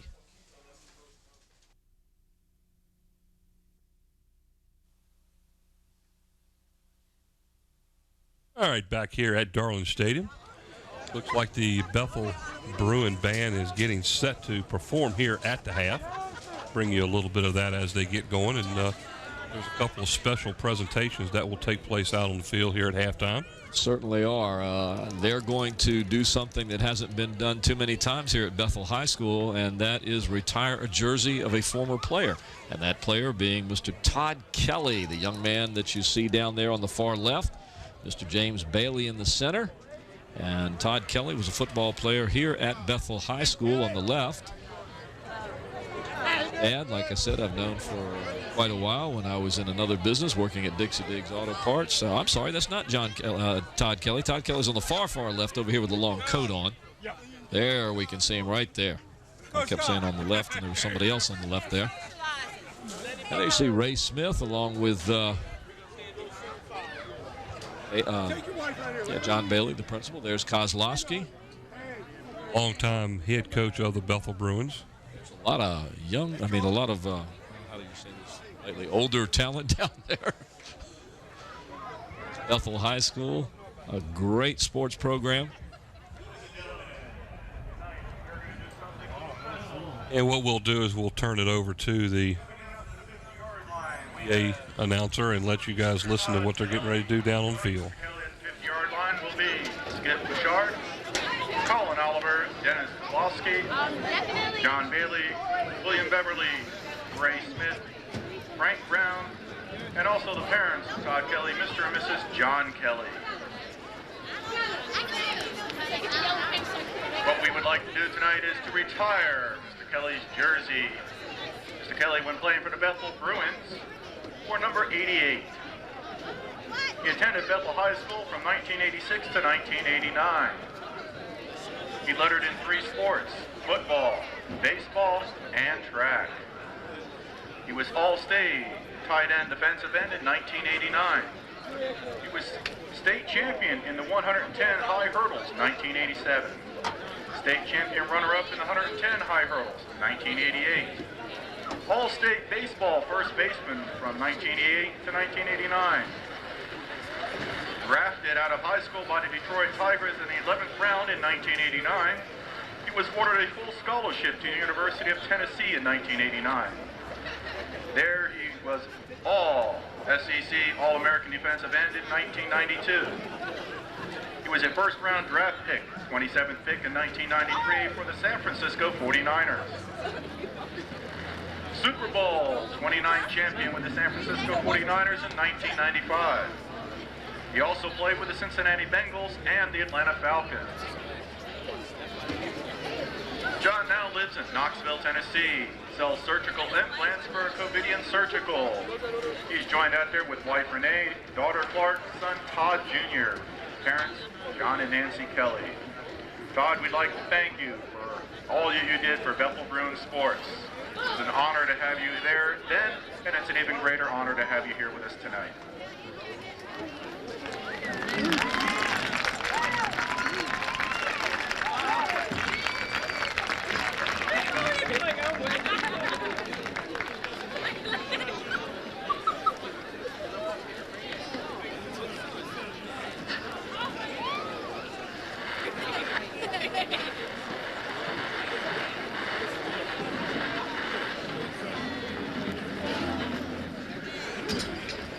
Thank you very much for that introduction. First of all, I want to thank my Lord and Savior, Jesus Christ. And secondly, I want to thank for being part of the Peninsula District. It's called the PD, baby. Allen Iverson, Mike Vick, Gerard Mayo, the list goes on. I just love being part of the PD district, and I remember when we used to play in this stadium, having Bethel games, it was nothing but standing room only and sold out crowd, but you know what? It was part of being in the Peninsula District, and I'm glad to be back in Hampton, VA in the 757.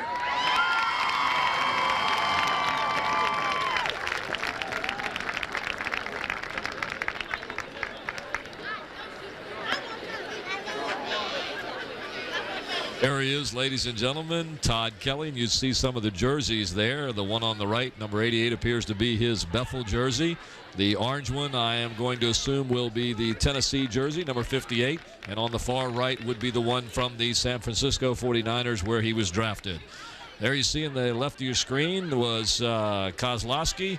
Helping Mr. John Kelly is the AD for Bethel, Ray Smith.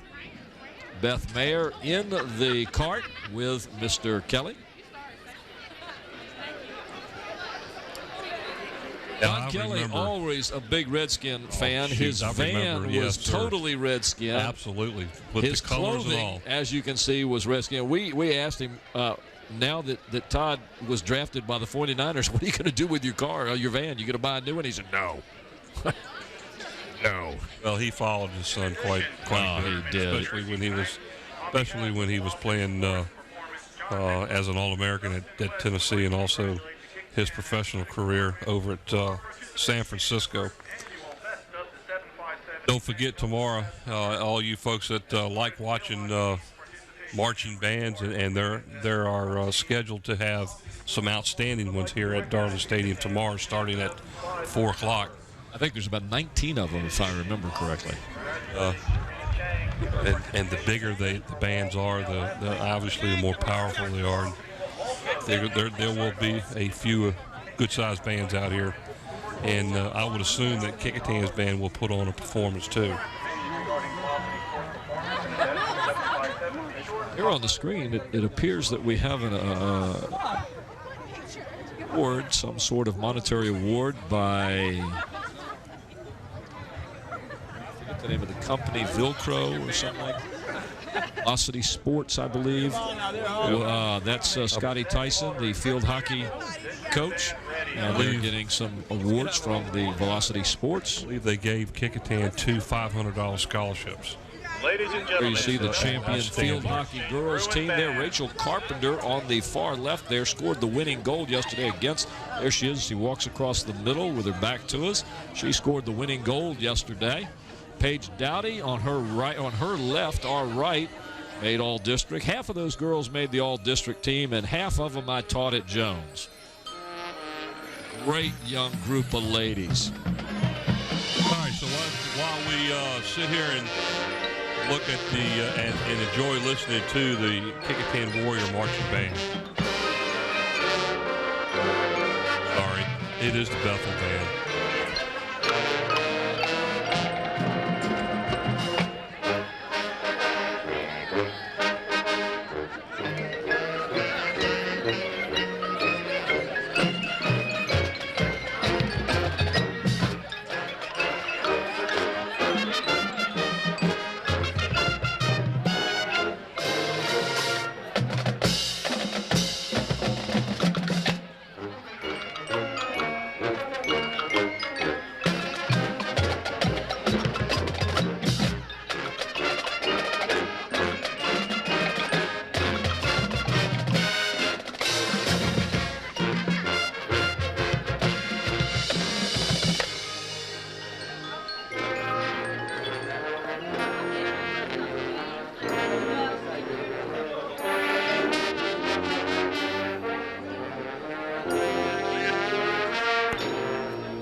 Lots of cold drinks also are available.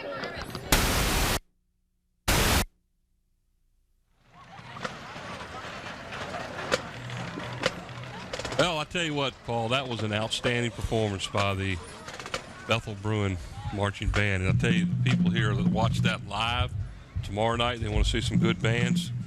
You're going to see a lot of performances tomorrow night that's going to be outstanding also. I'll tell you what, we watched an outstanding first half here at Darling Stadium. The Bethel Bruins out in front of the Kecoughtan Warriors 21-14. 2 touchdowns quick late in the second quarter by the Bethel Bruins enabled them to take the lead because, you know, in all honesty, Kecoughtan played a pretty darn good first half. Oh, they played did excellent really well. half, Mike. Excellent. Go ahead. Let's take it down to Bob down on the field. Hey, guys, I've got the clock operator down here, Tim Ewing, so this game's not going to start until he gets up there where you guys are. How long you been doing this, Tim? 25 years here at Darling Stadium. Well, you've seen a lot of good football then. Yes, sir. It's been a interesting area here, watching the Hampton, Kecoughtan, Beavis, and Bethel. Well, I know that you said if you had your choice of playing, doing the clock down here or at Todd, you better come here. Oh, yes, sir, because the fans here are fantastic. You just can't beat these fans here. Well, I appreciate you taking time, and you don't have to call me sir all the time. All right, let's go back up to the guys, and I'll send Tim back up there so you can get this game started. Yeah, he's got to run. Now, Bob, I was always told you always said sir to your elders, right? Yeah, thanks a lot, guys. You're the ones that are talking about the gray hair and the gray beard. Yeah, we got an an excuse. Hear me saying that. But that's a costume. That's a costume. Oh, you got a costume? Well, Mike, I didn't recognize you. Oh, thank you. Oh, my goodness. Oh, Bob Hintz. What a great guy. Tim's got to run up here real quick because the referees are going on the field. You know, I saw Mr. Turlington down there talking to him right before they were chit-chatting with Bob. And Turlington was putting his hands out like saying, why are we not on the field getting ready to play? I guess somebody failed to tell him that they had I think he kind of failed to tell them that they had that special presentation. Well, right now we'll throw the graphics up there and show you some of the stats for the first half. And there's a pretty enticing-looking stat right there. Look at that. You know, pretty close total yards, but my goodness, passing yards. Kecoughtan didn't have a passing attempt.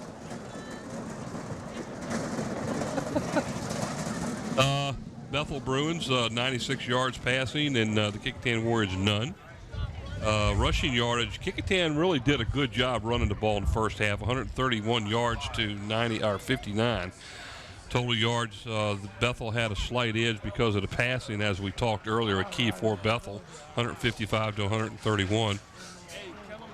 Penalties, been pretty clean game so far. That one penalty for roughing the kicker for Kecoughtan turned the tide a little bit for Bethel. And also turnovers, Bethel had that one early in the game on their initial set of downs to start the game, and Kecoughtan was able to take the ball down about 65 yards and score.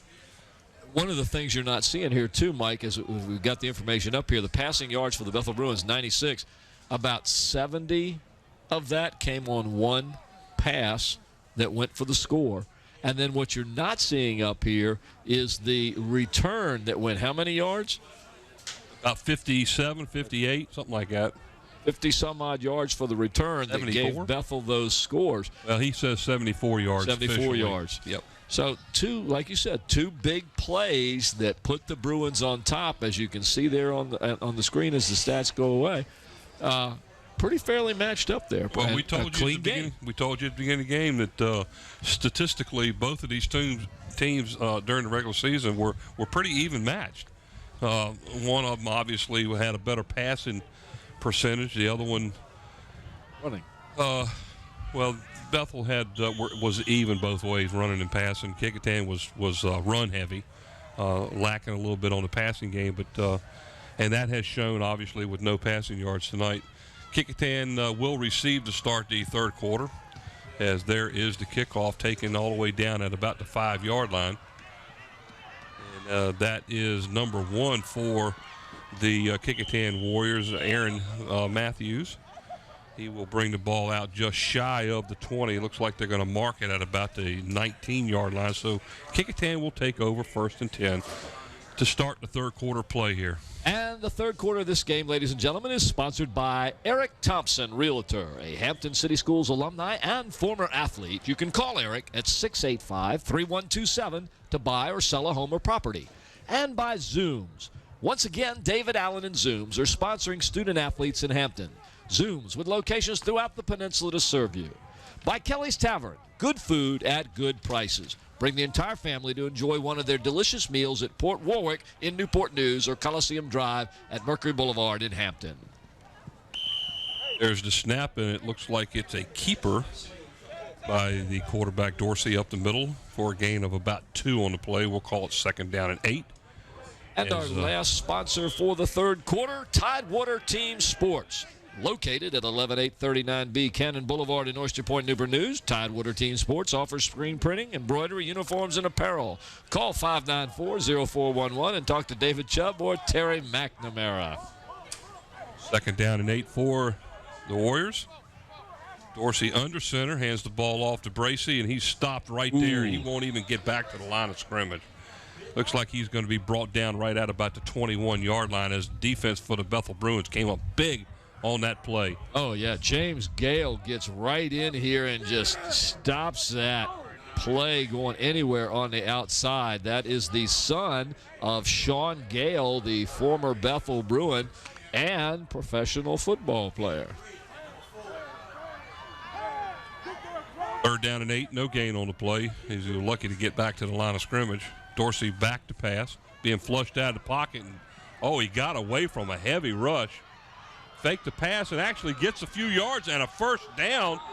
around the left sideline all the way outside the 30 to about the 34-yard line. What a great play by Dorsey. And how many times have we seen him do that over the year? Watch this, ladies and gentlemen. He is just He was boxed dead meat in. back here.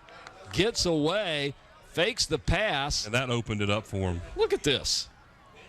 It's just amazing. That gain is good for the first down all the way out to the 34-yard line, so 1st and 10. There you have a shot of the Bethel Bruins' Eris McGlone English, the quarterback, as he's warming up on the sideline. What a great game he's had so far. Good, strong arm. Good young man, too. We had a chance to meet these guys over at the high school, and they're just fabulous young men. He pitched that ball out at the right time, and down he goes as he loses his footing, as Deontay Bracey will end up losing pretty good amount of yards on this play. Looks like he's going to lose about 6 down near the 28. Watch him, nice pitch out, but he lost his balance. Great isolated camera work by our crew today, ladies and gentlemen, and our crew includes Nate Braxton, Susan Bowers, Gene Wheeler, and Steve Fryer on the cameras. The graphics and animation, Mr. Andy Foley. Our slow motion and instant replays that we're getting from Mike Nowinski. The camera control operator, Sarah Miles. The production and audio assistant, Renee Camden. And the audio and chief engineer, Don Sherals. And I may have mispronounced Sarah Myers' name wrong. If I did, I apologize. It's Sarah Myers. The director and the producer, Scotty Bowers. I'm Paul Rowe along with Mike Hauser up in the booth.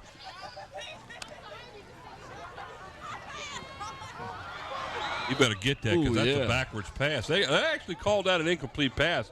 That was close to being a backwards pass, which would have been a lateral. Well, from our angle, it looked like that. But, again, that was our angle that we saw it from. Let's see where he actually lets go of the ball.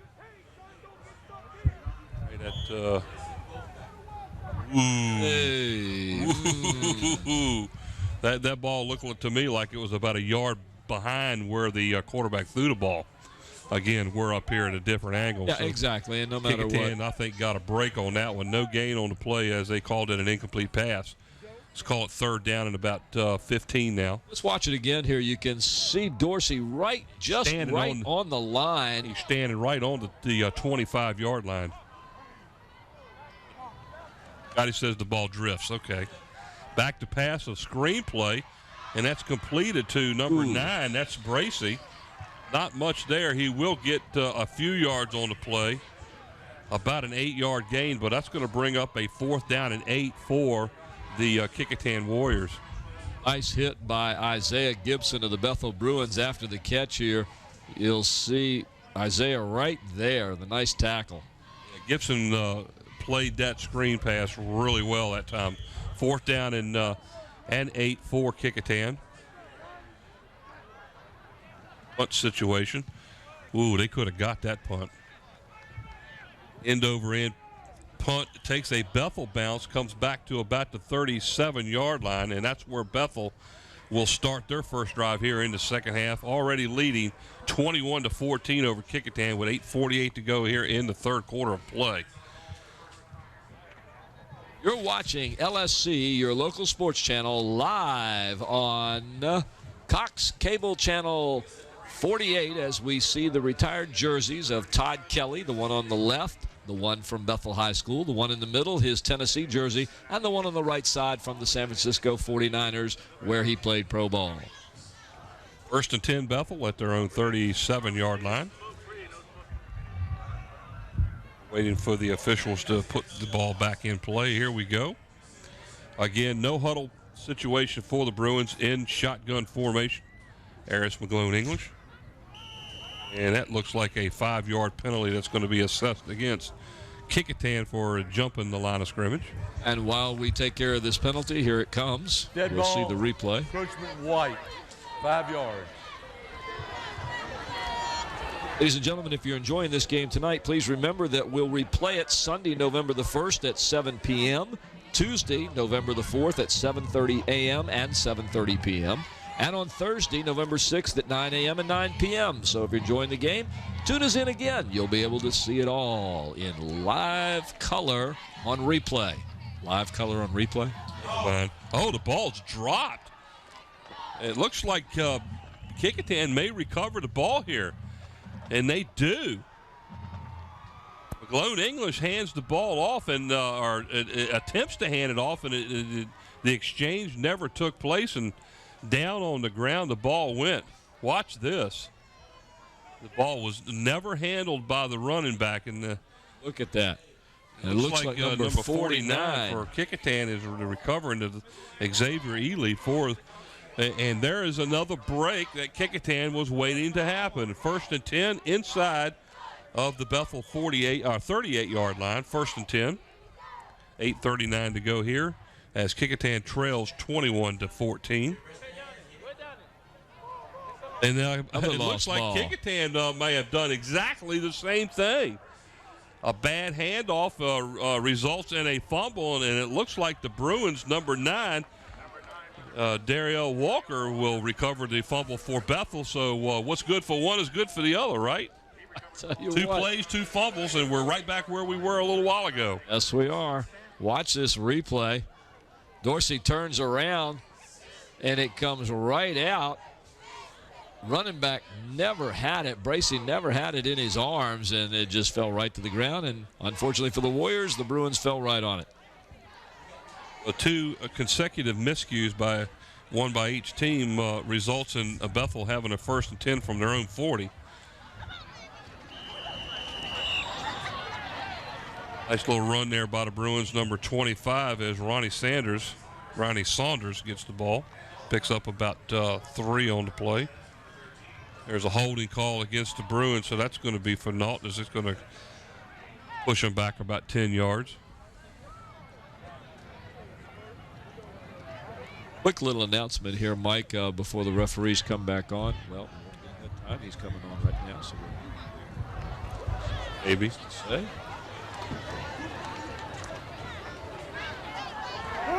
Holding, green, 10-yard penalty. 10-yard penalty from the spot of the foul.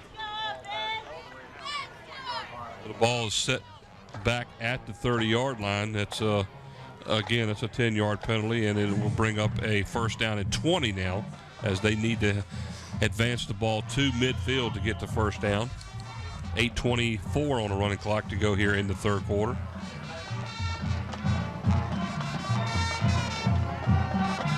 There is the pass, and it's completed out here to number 15 and Jamal Parker.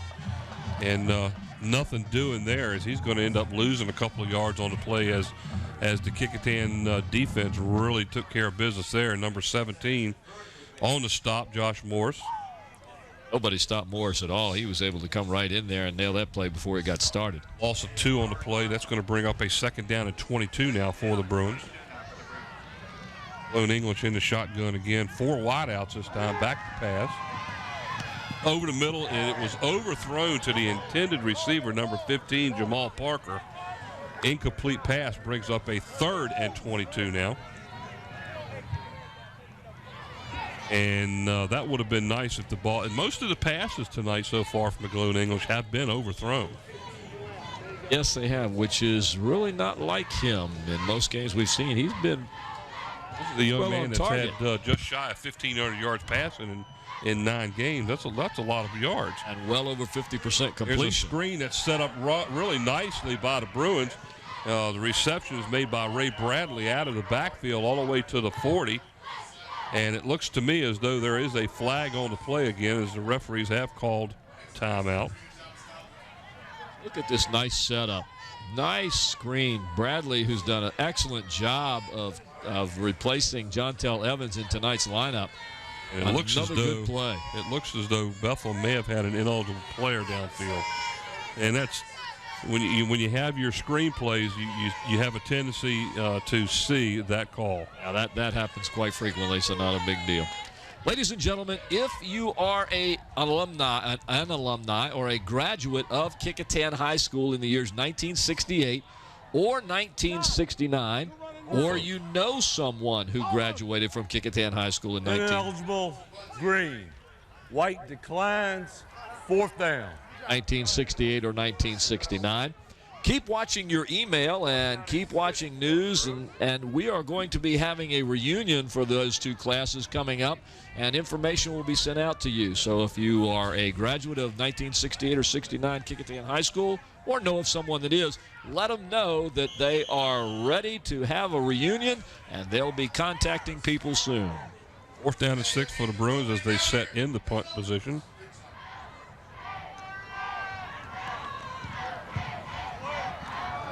Short punt lands on about the 32-yard line, gets a Bethel bounce, and it is going to be down at the 27-yard line. Will Kecoughtan will take over 1st down and 10 from their own 27. Trailing 21-14, 7:12 to go here in the 3rd quarter.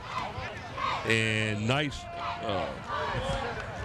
fall football weather here. Oh, I thought you said nice Paul football weather. You said nice fall football weather. Fall? Oh, by the way, we are live. If you folks have not been aware, turn your clocks back on Saturday night.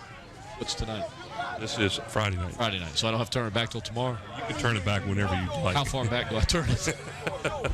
Can I turn it back You to can't turn it back that. I was going to say you can't turn it back that far. Oh, going nowhere there. Talking about turning back. Bethel turned like back. Dorsey is sacked on the play for a loss of about 2. That's going to bring up a 2nd down at 12.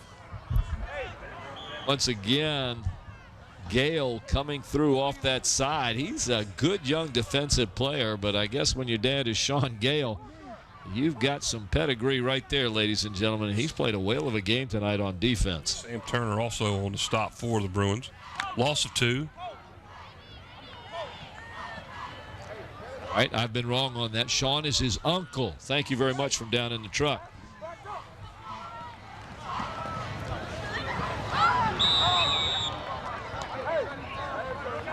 Apologize for that error, but Mr. Bob Hintz, the young man down on the field, corrected that information for me. Thank you very much, sir.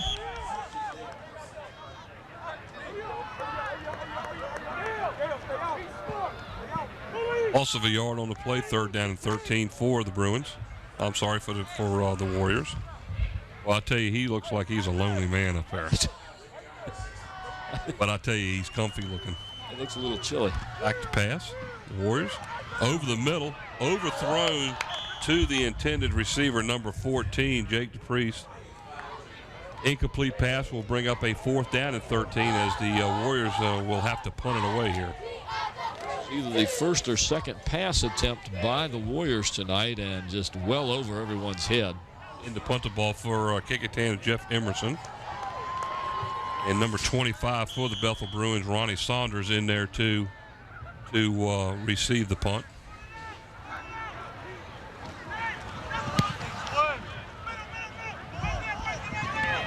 Saunders takes the ball at his own 47-yard line, comes here to the near side, and down he goes as Kecoughtan Warriors number 32 on the stop is Nakeem Reeves. Pickup of a couple yards on the return as Bethel will take over 1st and 10 right at midfield. Shot at some of the fans there up on the Bethel side. With food. Oh, food. With food. We had good food for dinner tonight. We had great food from Kelly's Tavern. Real fantastic.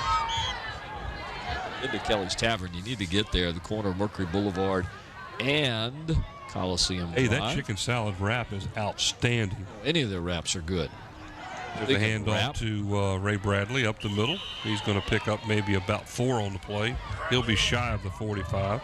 He's wrapped up like a chicken wrap from Kelly's Tavern. You like that, don't you? Watch this replay. Again, Bradley doing a good job tonight in place of Jontel Evans, who's out with a little bit of an injury.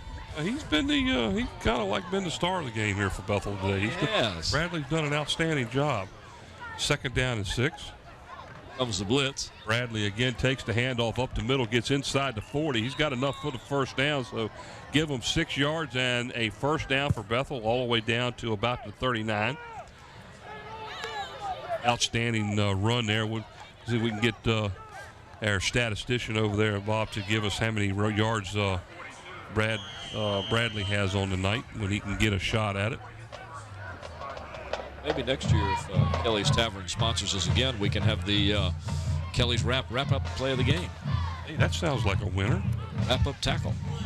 Bradley again up the middle, gets a few yards out near the 35. We will give him 4 on the play as he stopped right at the 35-yard line. Call it 2nd down and 6 for Bethel as they continue to march here with 4:25 to go in the third quarter, leading Kecoughtan 21-14.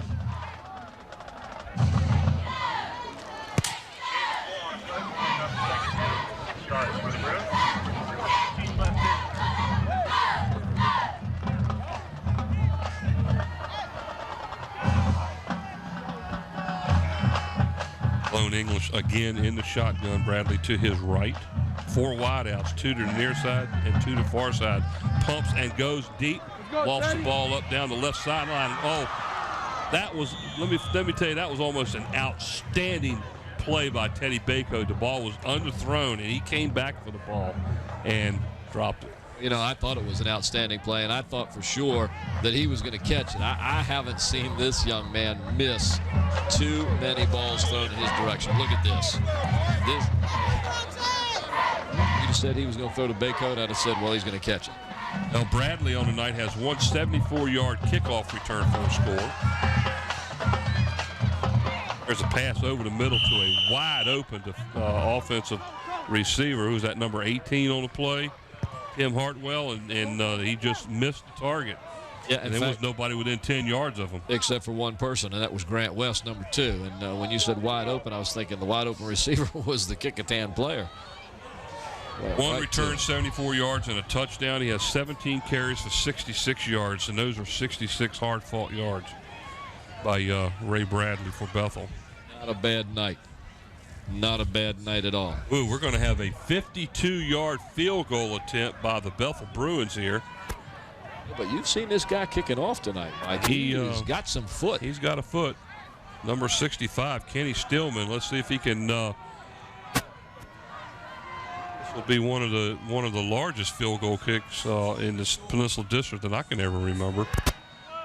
That was going to be short. Had a lot of height on it, but it ended up being taken right at about 3/4 of the way into the end zone. He got a little bit too much air on it, but it was a good try. Field goal's no good, and Kecoughtan will take over 1st and 10 from their own 20. Talking about long tries on this field goal, if you go back into the day when Kecoughtan had a kicker by the name of David Green, an attempt from there would not be uncommon for him at all. Now, I can't say that he made them, but because I can't remember, yeah. But it was nothing for him to attempt field goals from that position, as we see Coach Nelson of the Bethel Bruins, who just had that 52-yard field goal attempt for his team. He looked like he might have been about, 5 or 6 yards shy of actually making the goalpost. And that's a pretty healthy kick. Yes, it is. That would have been good that probably would have been good from 45. There's a pitch out now, as nice hole as looks like number 4 on the play is Dominique Collier on the carry. What's up? Here's a stat from the past, and of course that would have to come from Brent Musgrove as we watch the replay on this last play. Collier on the pitch to the left side.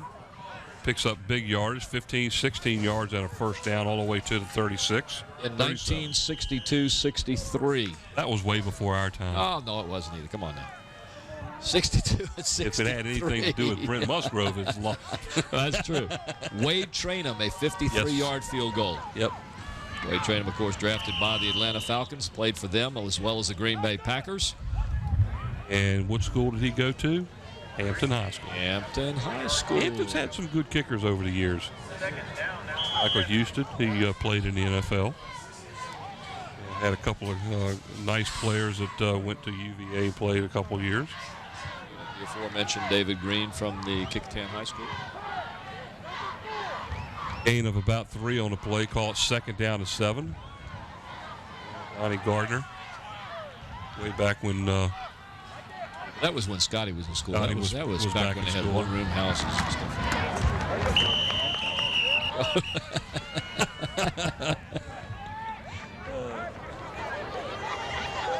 Carry by Bracey on the play. No gain. Back to the 40. That'll bring up 3rd down and 7.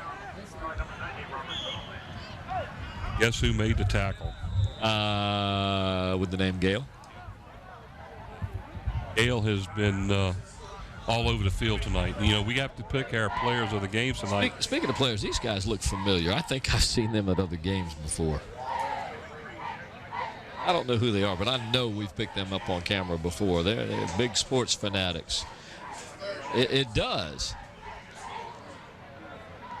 Is it Butch Harper, do you think? It might be. Might be Butch Harper. That's probably why they're familiar. Timeout is taken by the Kecoughtan Warriors. 2:18 to go here in the third quarter. We're watching Local Sports Channel Live, LSC, on Cox Channel 48. It is Halloween night, October 31, 2008. And Mike sitting up here next to me in his costume, and that is Mr. Harper, I believe. We'll get a nice close-up on him from our camera. Oh, he comes to almost every game. He just enjoys sports in the city of Hampton, that's all. But many people do. There you go. Big wave for Mr. Harper. Thank you, sir. Thank you for coming out and supporting. Here we go, third down and 7. Dorsey on a keeper again. This time he might be about a half a yard shy of the first down. Looks like they're going to mark it at about the 46. They needed the 47 to get the first down. So Kecoughtan has a decision to make here on a 4th and 1. Oh, just short.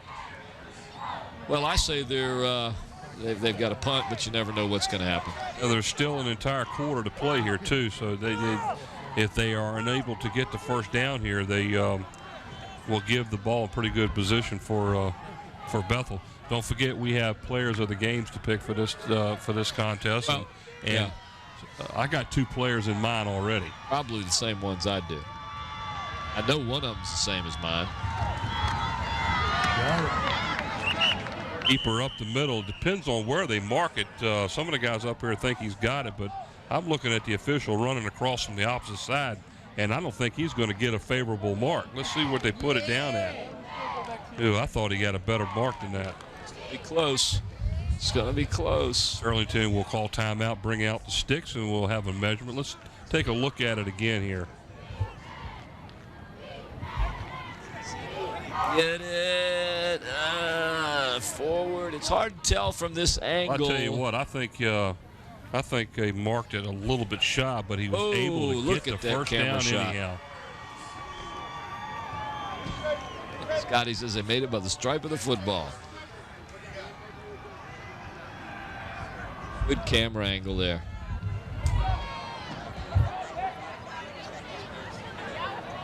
So 1st and 10 for the Kecoughtan Warriors. They convert on a 4th down and 1 as the ball sits at their own 47-yard line.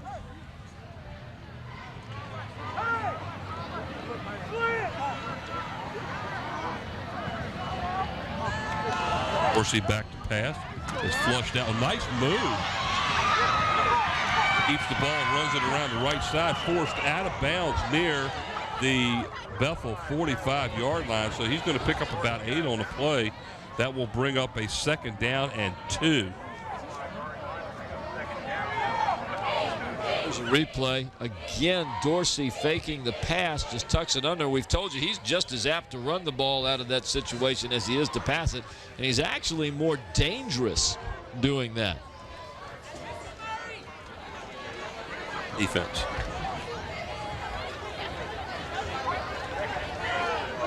Oh, 2nd and 3 as they actually marked it back at the 46. There's a pitch to the running back number 4, Dominique Collier, and he's going to pick up just enough for the first down on the play.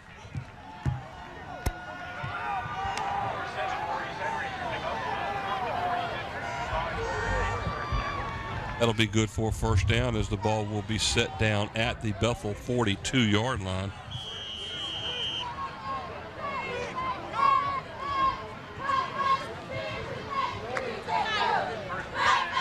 As the clock runs down near the end of the third quarter play, Bethel on the defense here trying to stop this drive. 1st and 10 for Kecoughtan. Nice pitch. And defensively for the Bruins, they had that one covered, but it looks like Bracey will actually get outside of the containment and pick up about 5 yards on the play. as he's forced out of bounds near the Bethel 37-yard line. Pick up a 5. That'll bring up a 2nd down and 5. Excellent piece of running to get any yardage out of that. The Bethel defense had him stopped and cornered right here. He just makes a nice move and then is able to break a tackle and get some positive yards on that. I'm just amazed. He did a wonderful job there.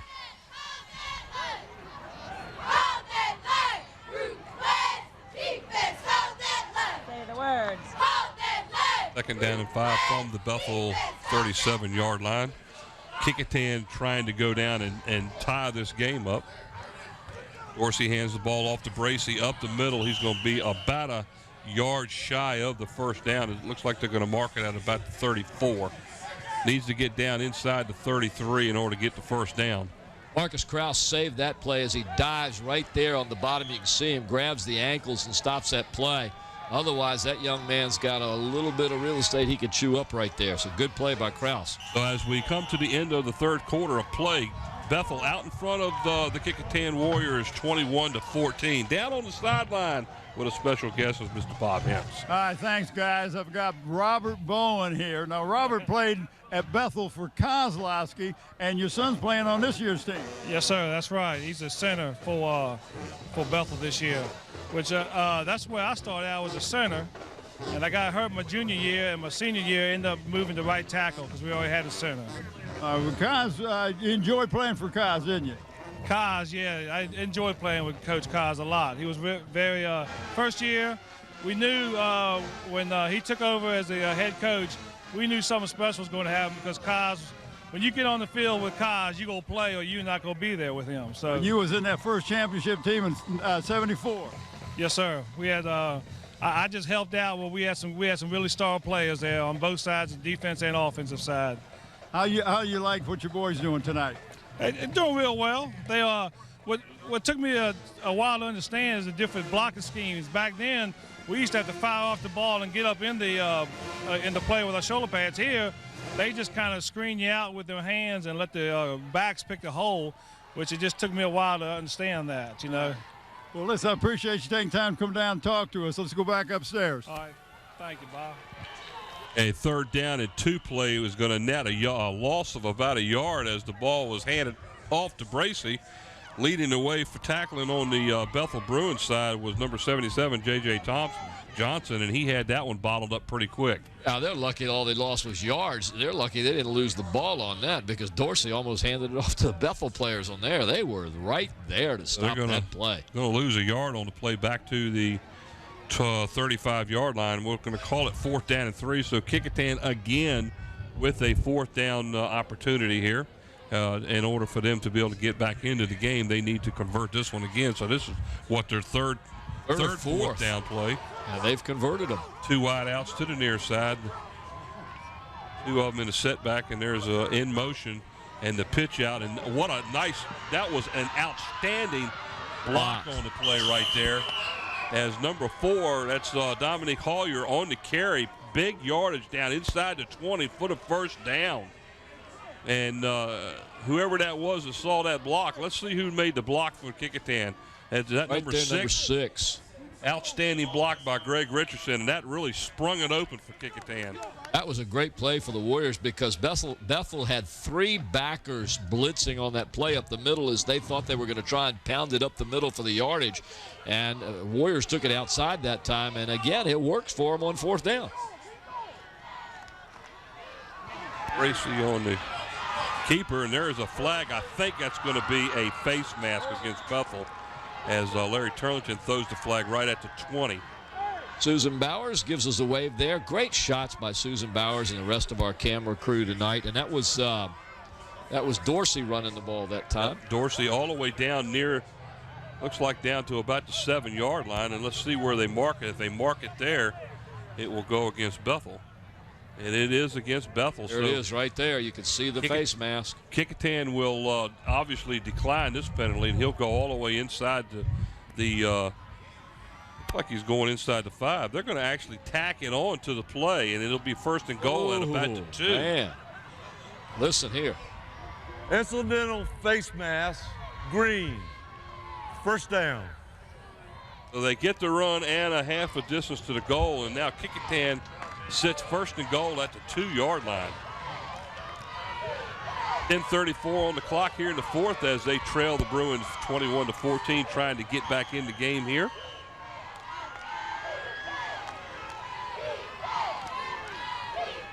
Tracy on the left side, in for the score. So Bethel ties this one up, or well, actually they're an extra point shy of tying it up as they now trail 21-20.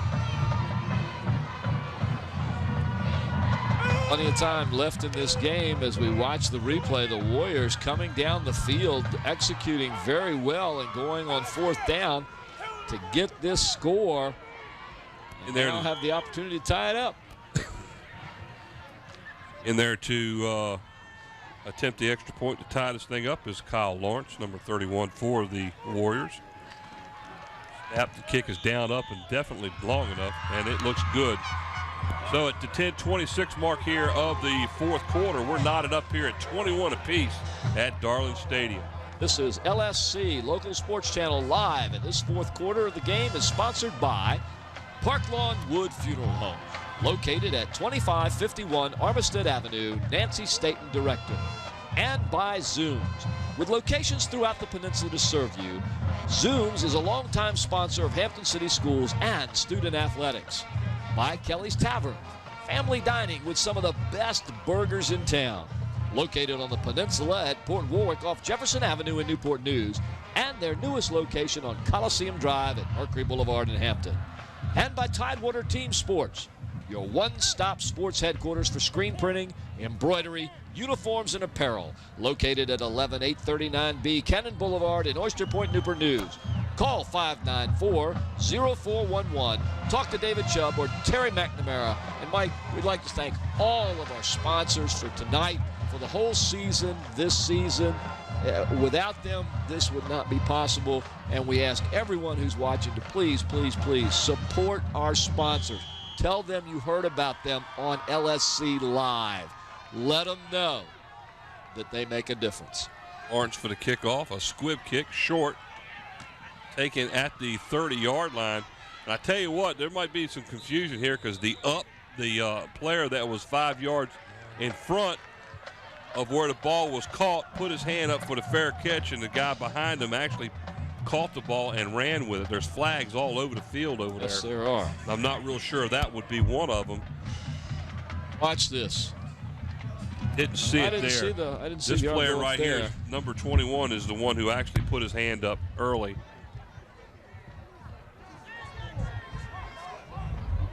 Personal foul called against Bethel. That'll cost Bethel 15.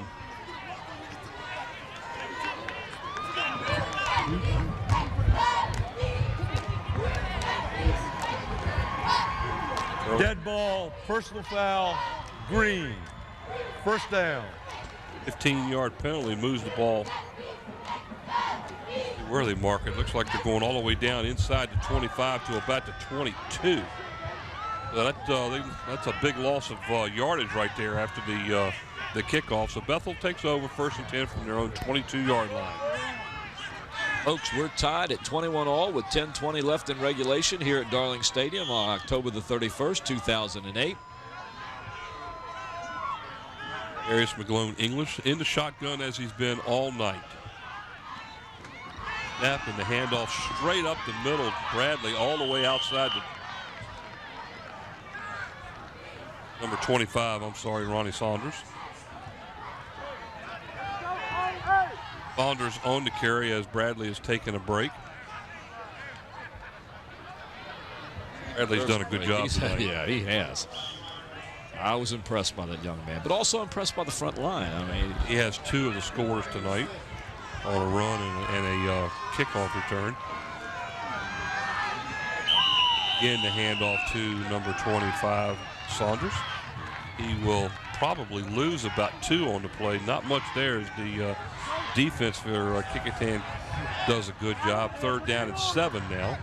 Watch this right here. There's the defense. They just clogged the lanes, and there's nowhere for Sanders to go. Big third down play right here for the Bruins. Back to pass. There's the pass, and it's completed to number 15. There are flags now. Jamal Parker on the catch. He is shy of the first down, but there is a flag down. That flag is right in the area where the ball was thrown. Talking to the Bruins. Looks like it's going against Kecoughtan.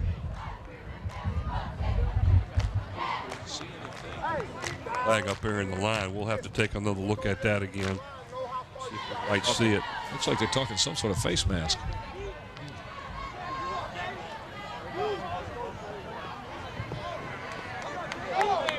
Watch this replay here right there in the top left of your screen. See, there's the flag being thrown in there, but I didn't see nothing in there. Well, and again, we're up here and they're down there. Obviously, there's still a lot of confusion as to what they're going to do here. Can we have a do-over? There's a flag in the backfield, and also that was a flag just thrown. out here on the 30. Oh, it was? I think that was just thrown. I'm not sure. I was like that.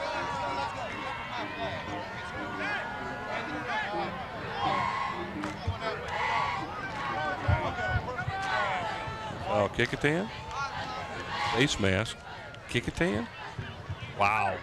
They're double fouls, too.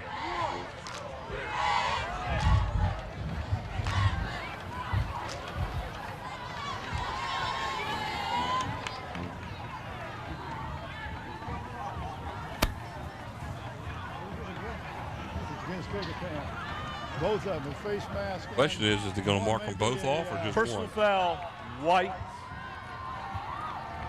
Incidental face mask, white. We decline that one. 15 yards from the end of the run. First down. First down, 15 yards after the completed pass. As that pass was completed to Jamal Parker, number 15. He was about 2 yards shy of the first down, but the penalty gives them the first down. 1st and 10 at their own 46-yard line. There's Saunders again on the carry. He breaks two tackles, 3 tackles, and gets the ball outside or inside the Kecoughtan 44-yard line. That was a great run. Watch how many tackles he breaks here. Well, this is Sanders all the way. He hits these tacklers right here and just spins right out of them. 2, bounces off this guy, 3, gets loose from that one, and loses is finally his balance. brought down here. And it looks to me like there's another flag on the play as everybody seems to be backing up, or they're going to bring the chains across here and take a measurement. That's why Bethel was moving out of the way. They were moving back like I thought they were penalized again. There's some look Halloween. at the eyelashes on that girl. Oh my goodness, that's cute. I like the green hats and the green little boas there. First, nope, he's about a foot short. I'll bring up a second down and less than a yard for the Bruins. I still think our old man costumes are really good. It fits. Yeah.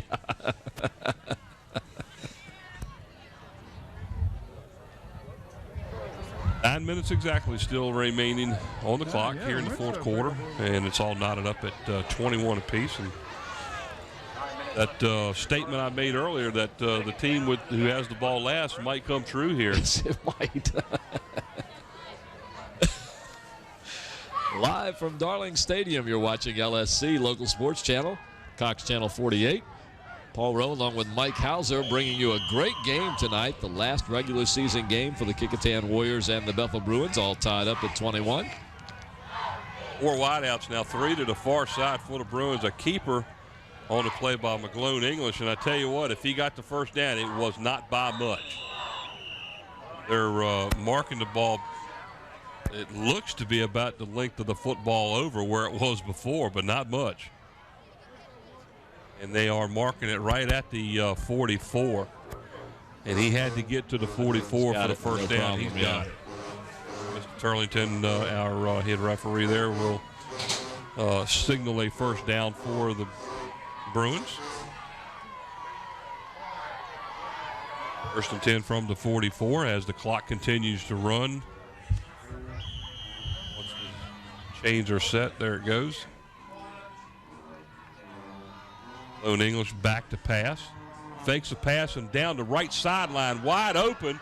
An outstanding play right there by the Bruin receiver, number 12, Terry Clark, and that's 2 of them that he's caught just like that.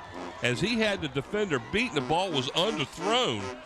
But he's able to get up and grab it. Watch this. Again, McGlone English getting plenty of time, and he's got a strong arm. He just lays that one right in there.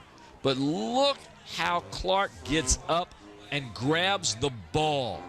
And Clark took the ball right out of Jace DePriest's hands. But we do have a flag back here, and it looks like it's going to go against the Bruins. We'll have to wait and see. This could bring it all the way back. And it is, because everybody's walking back this way. Ineligible downfield, Green. Oh, man. Still first down. You almost want to ask, how can you have an ineligible man downfield on a pass play like that? Oh, look at that eye shadow. That is nice. That is really nice.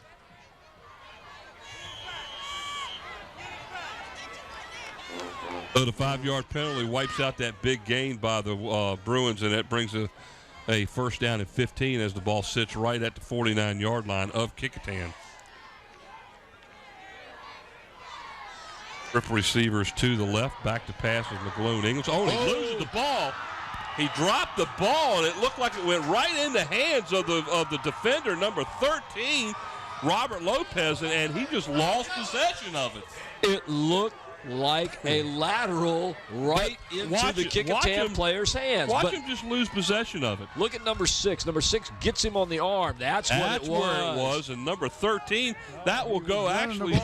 Would you consider that an interception?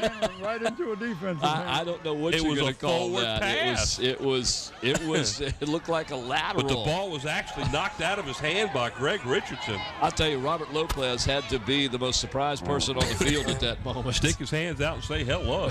Yes. And you got to consider that an interception. 1st and 10 now for the Warriors. A turnover by Bethel. Nice play as Dorsey was about ready to get hammered in the backfield, and makes that cut and picks up a couple of positive yards as he will get the ball near the 45-yard line. They're going to set it just shy. Yeah, good move. He was smart to hold on to that ball. If he'd have tried to pitch that, he'd have lost it. Robert Copeland on the tackle for the Bruins, gain of 2. We'll call it 2nd down and 8 for the Bruins. Athletic Director Ray Smith on the field for the Bethel Bruins. And Might we be talked calling about home to check on things. We also not only talked about the almost an outstanding defensive play. Actually, good balance there. And that's been a play that's worked well for Kecoughtan tonight. The pitch out to Dominique Hollier, and he's going to pick up some pretty good yards all the way down to just shy of the 40-yard line. And it's worked because of the runners. The defense has always been there. Bethel has slid down the line and has covered that, but the running backs for the Warriors have just been able to outmaneuver the open field tacklers and get up yardage. The outside speed of the Kecoughtan Warriors has done a great job tonight. It has. A gain of about 7, 3rd down and 3 for Kecoughtan.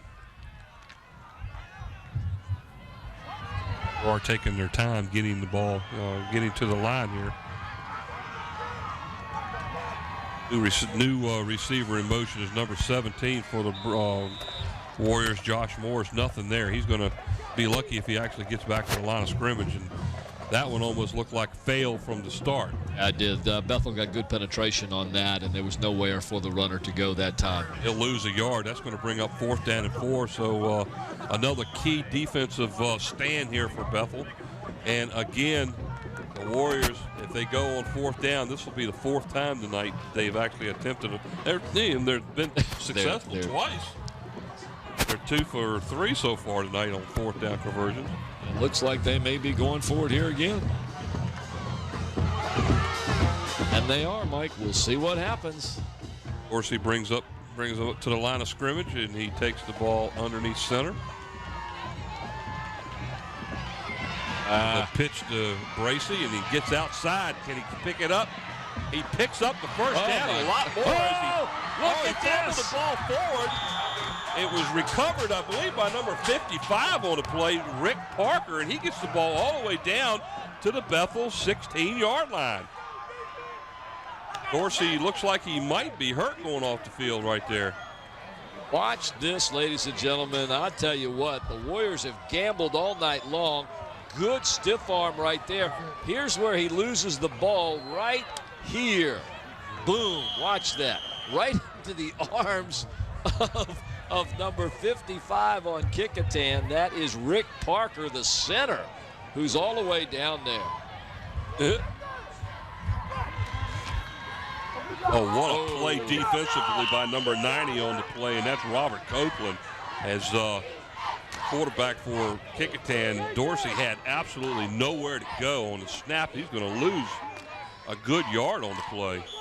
Copeland, a junior, big young man, just walks right in there and grabs it. 6'3", 210-pound junior for the Bethel Bruins. And Bethel's defense has got to come up big here now with 4:45 to go as Kecoughtan threatens to take the lead here. All Kecoughtan wants to do is keep it on the ground and get somewhere near field goal area. The pitch out again to number 17, Josh Morris. Looks like there might be a flag killed the play. Whistle was blown before the play really got going. Yeah, somebody on the line moved a bit early, so a 5-yard penalty from there. And that'll bring up a 2nd down and 16 for the Warriors. Hi there, young man. And his team was number 1. Now, I don't know which team he's for, but they're tied right now. So I would assume that he's sitting on the Bethel side.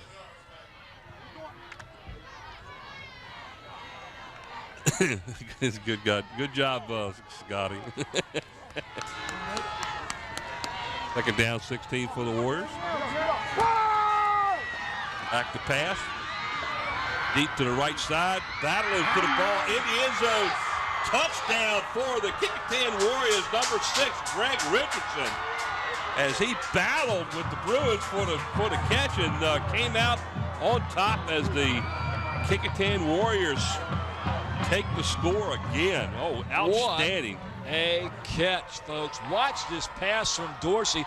But better than that, look at Richardson. Greg Richardson goes up, shields the ball from the defender, and with some great handwork comes up with it and keeps his feet in for the touchdown. Maurice Henry for Bethel was right there on the play and just couldn't come up with the ball.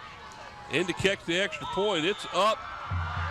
And it's good by the Warriors, number 31, Kyle Lawrence. So here we go. With 4:01 left to go in the game, Kecoughtan, because of a turnover, takes advantage again and goes down the field and takes the lead with a 28-21 score. What a game we've had so far, Mike. Back and forth, some good running, some good defense, but some bad breaks as we watch this catch again by Greg Richardson. A fantastic job. Look at the ups on this, but look at the hands, the concentration. You could almost said that would have been. Look at the feet get in. 1, 2, buckle my shoe. 3, 4, shut the door. There he is.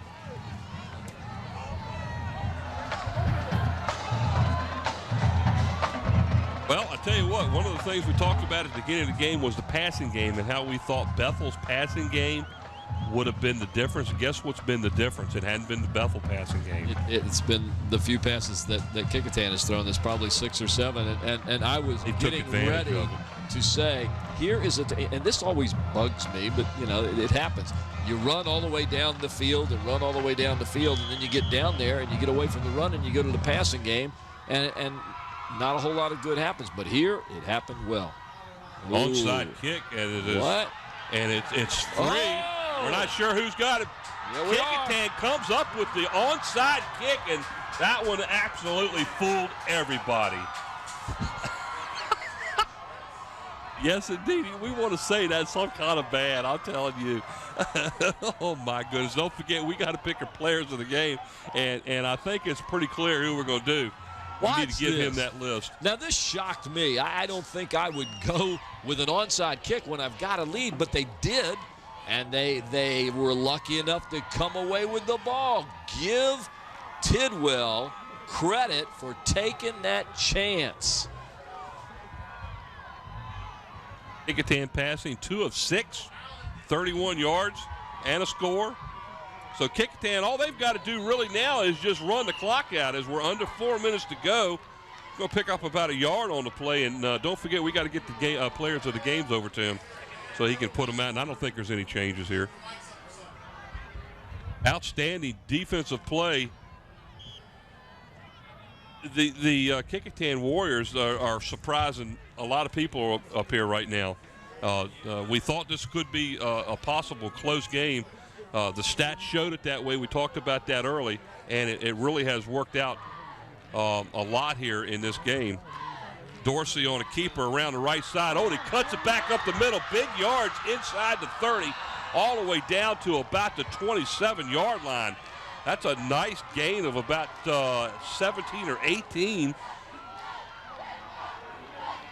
for Dorsey of Kecoughtan, and what a shocker this is turning out to be. Yes, it is, Mike.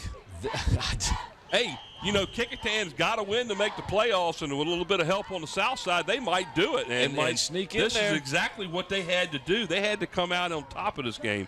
And with a 7-point lead and driving with the ball with 3 minutes to go, a score here will put a nail on it. I know you want to say it, but no. I know you want to say it, but no. Scotty can say it, but we can't. Ooh, what a hit right there. Nice hit defensively. Ball was pitched out to Bracy as he is going to lose about 3 yards on the play. There are 2 flags back in the backfield right now. Not good. Usually ends up being holding of some sort. Yeah, holding. Wait. Oh, there's the flag. I see the flag. It's going to be against Bethel as they threw the player threw the quarterback down after the play. Both sides, though. Both of them are going to get we didn't see the continuation of it, but we saw the initial hit. Foul green, personal foul white. They offset. First down. Offsetting penalty, so it looks like they're going to put the ball back at the original line of scrimmage and go from there. You can see the quarterback being thrown down, but we didn't see the second flag over there. There were 2 on the field. Timeout is being called now by the Bethel Bruins, and that will be their first, so that'll leave them with 2 here in the final 2 minutes and 40 seconds of the game. And you know, we've got a game. That's what it boils down to. We've got a game here at Darling Stadium, live on local sports channel LSC, Cox Channel 48 at Darling Stadium, October the 31st, Halloween. Trick or treat. And I guarantee you that's what the Kecoughtan Warriors are saying right now, trick or treat. Because right now it's working out really nice for them. 2:40 to go in the game. Kecoughtan already out by a 28-21 lead over the Bethel Bruins, and they have the ball 1st and 10 at the Bethel 27-yard line, and they are driving which could be the end of all in here on this game for Kecoughtan. Well, this is an outstanding game that they've played tonight. The trick is to hang on to the ball and not turn it over, and the treat is for the Warriors to treat their fans to a victory here. That's what they're hoping for in terms of trick or treat. All right, here we go. 2 wide outs to the near side, 3 wide outs to the near side. The ball is pitched back to Bracy. He follows it, and I think he got back on the ball as he did, and it was a poor pitch to Bracy, and he's going to lose about 5 yards on the play. I don't understand that going to the short side of the field on this. You need to get some yardage here, and that's not going to do it that way. Not real sure why the referees have not started it up, but the clock is still stopped. Oh, there's a flag. Like looks like Kecoughtan will have a false start here, and Bethel will refuse to kick.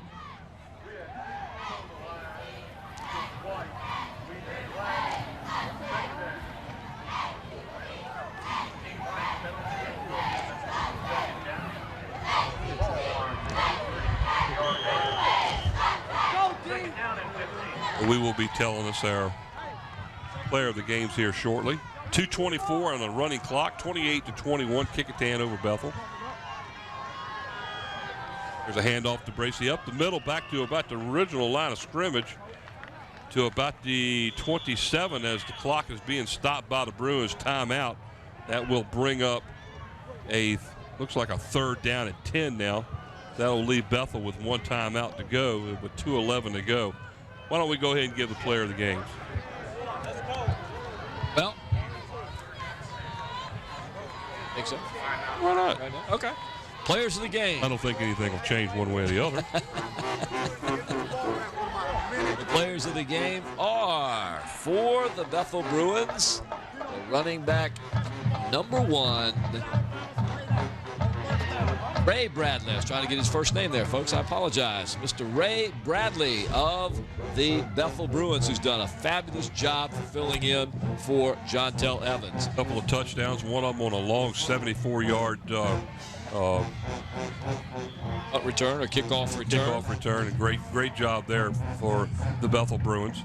And has about 70 yards rushing. For the Kecoughtan Warriors, the running back, the workhorse tonight, number 9, Deontay Bracey, who has over 100 yards rushing today in helping the Kecoughtan Warriors at this point to the 28-21 lead. There's Bracey up the middle, and he will probably be about a half a yard shy of the first down. And waiting to see if Bethel will call a timeout here.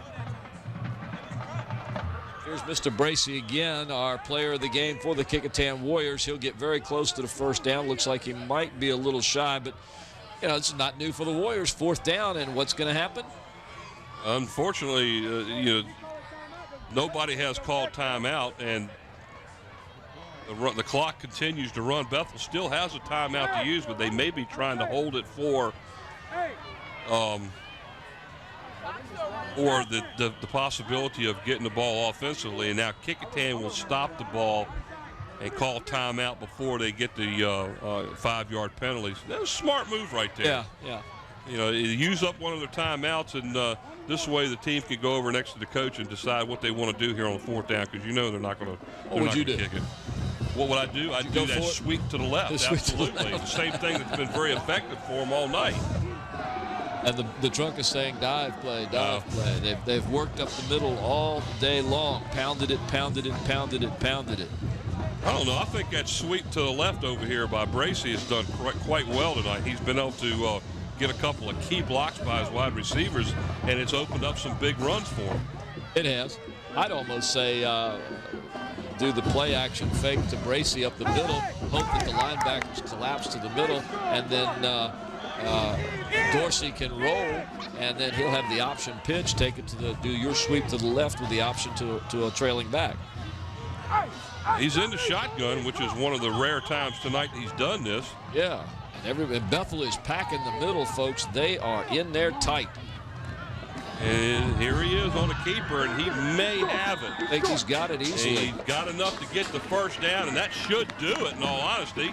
A first down will pretty much win the game for Kecoughtan here. Watch this play. And they've got the first down. So Kecoughtan's will come out on front here, and they're going to end up taking this game and get the W. That'll bar a turnover, will even their record on the season at 5-5 overall. Now that'll give them a winning record in this tough Peninsula District. Yes, it will. 5-4. Bethel's going to drop to 6-3 overall, are in the district, and 7-3 overall, and they still will make the playoffs, but they won't have a home game next week, as Dorsey kneels down with the snap, and they'll continue just to let the clock run now, as it's down to 48 seconds. And outstanding game by the Kecoughtan Warriors tonight. A couple of turnovers hurt Bethel, but all in all, their running back tonight, Dante Bracey, has really been good. All right, and ladies and gentlemen, once again, our crew tonight on the cameras: Nate Braxton, Susan Bowers, Gene Wheeler, and Steve Fryer. The graphics and animation, Andy Foley. The slow motion instant replay, Mike Nowinski. The camera control operator, Sarah Myers. Our production and audio assistant, Renee Camden. The audio and chief engineer, Don Scharouse. The director, the producer, Mr. Scotty Bowers. I'm Paul Rowe, along with Mike Hauser. Brent Musgrove, our stats, interviews, and pregame man, along with Bob Hintz, our interviews and pregame.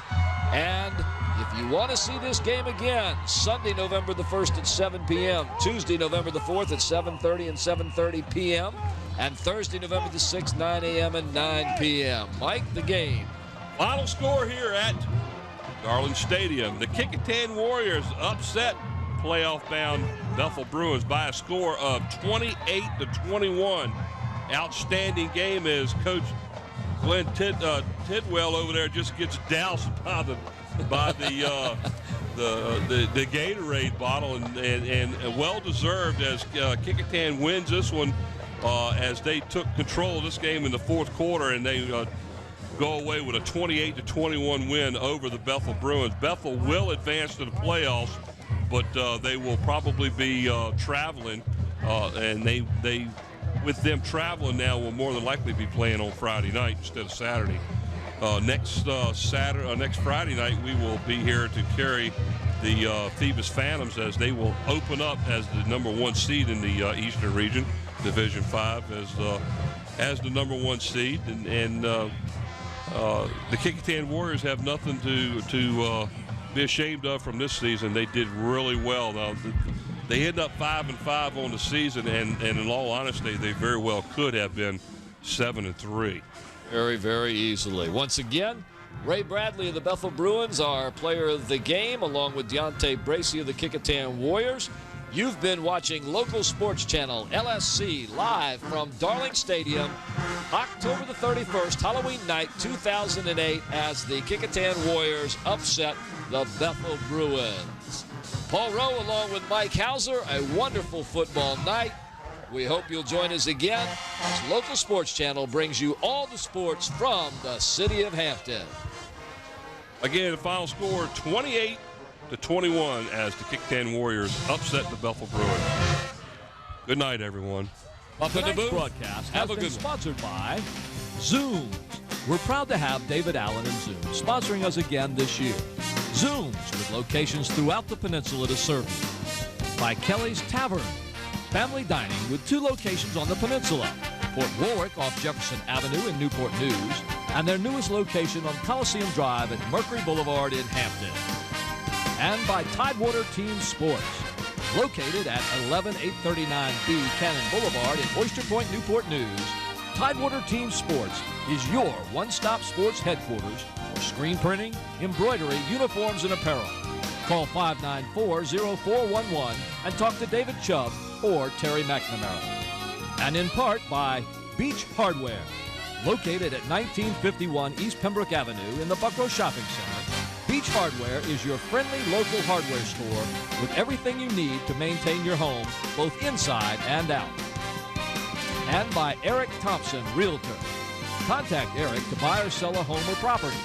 Give Eric a call at 685-3127 or email him at eric@findhrhomes.com. And by Park Lawn Wood Funeral Home, located at 2551 North Armistead Avenue, Nancy Staton, Director.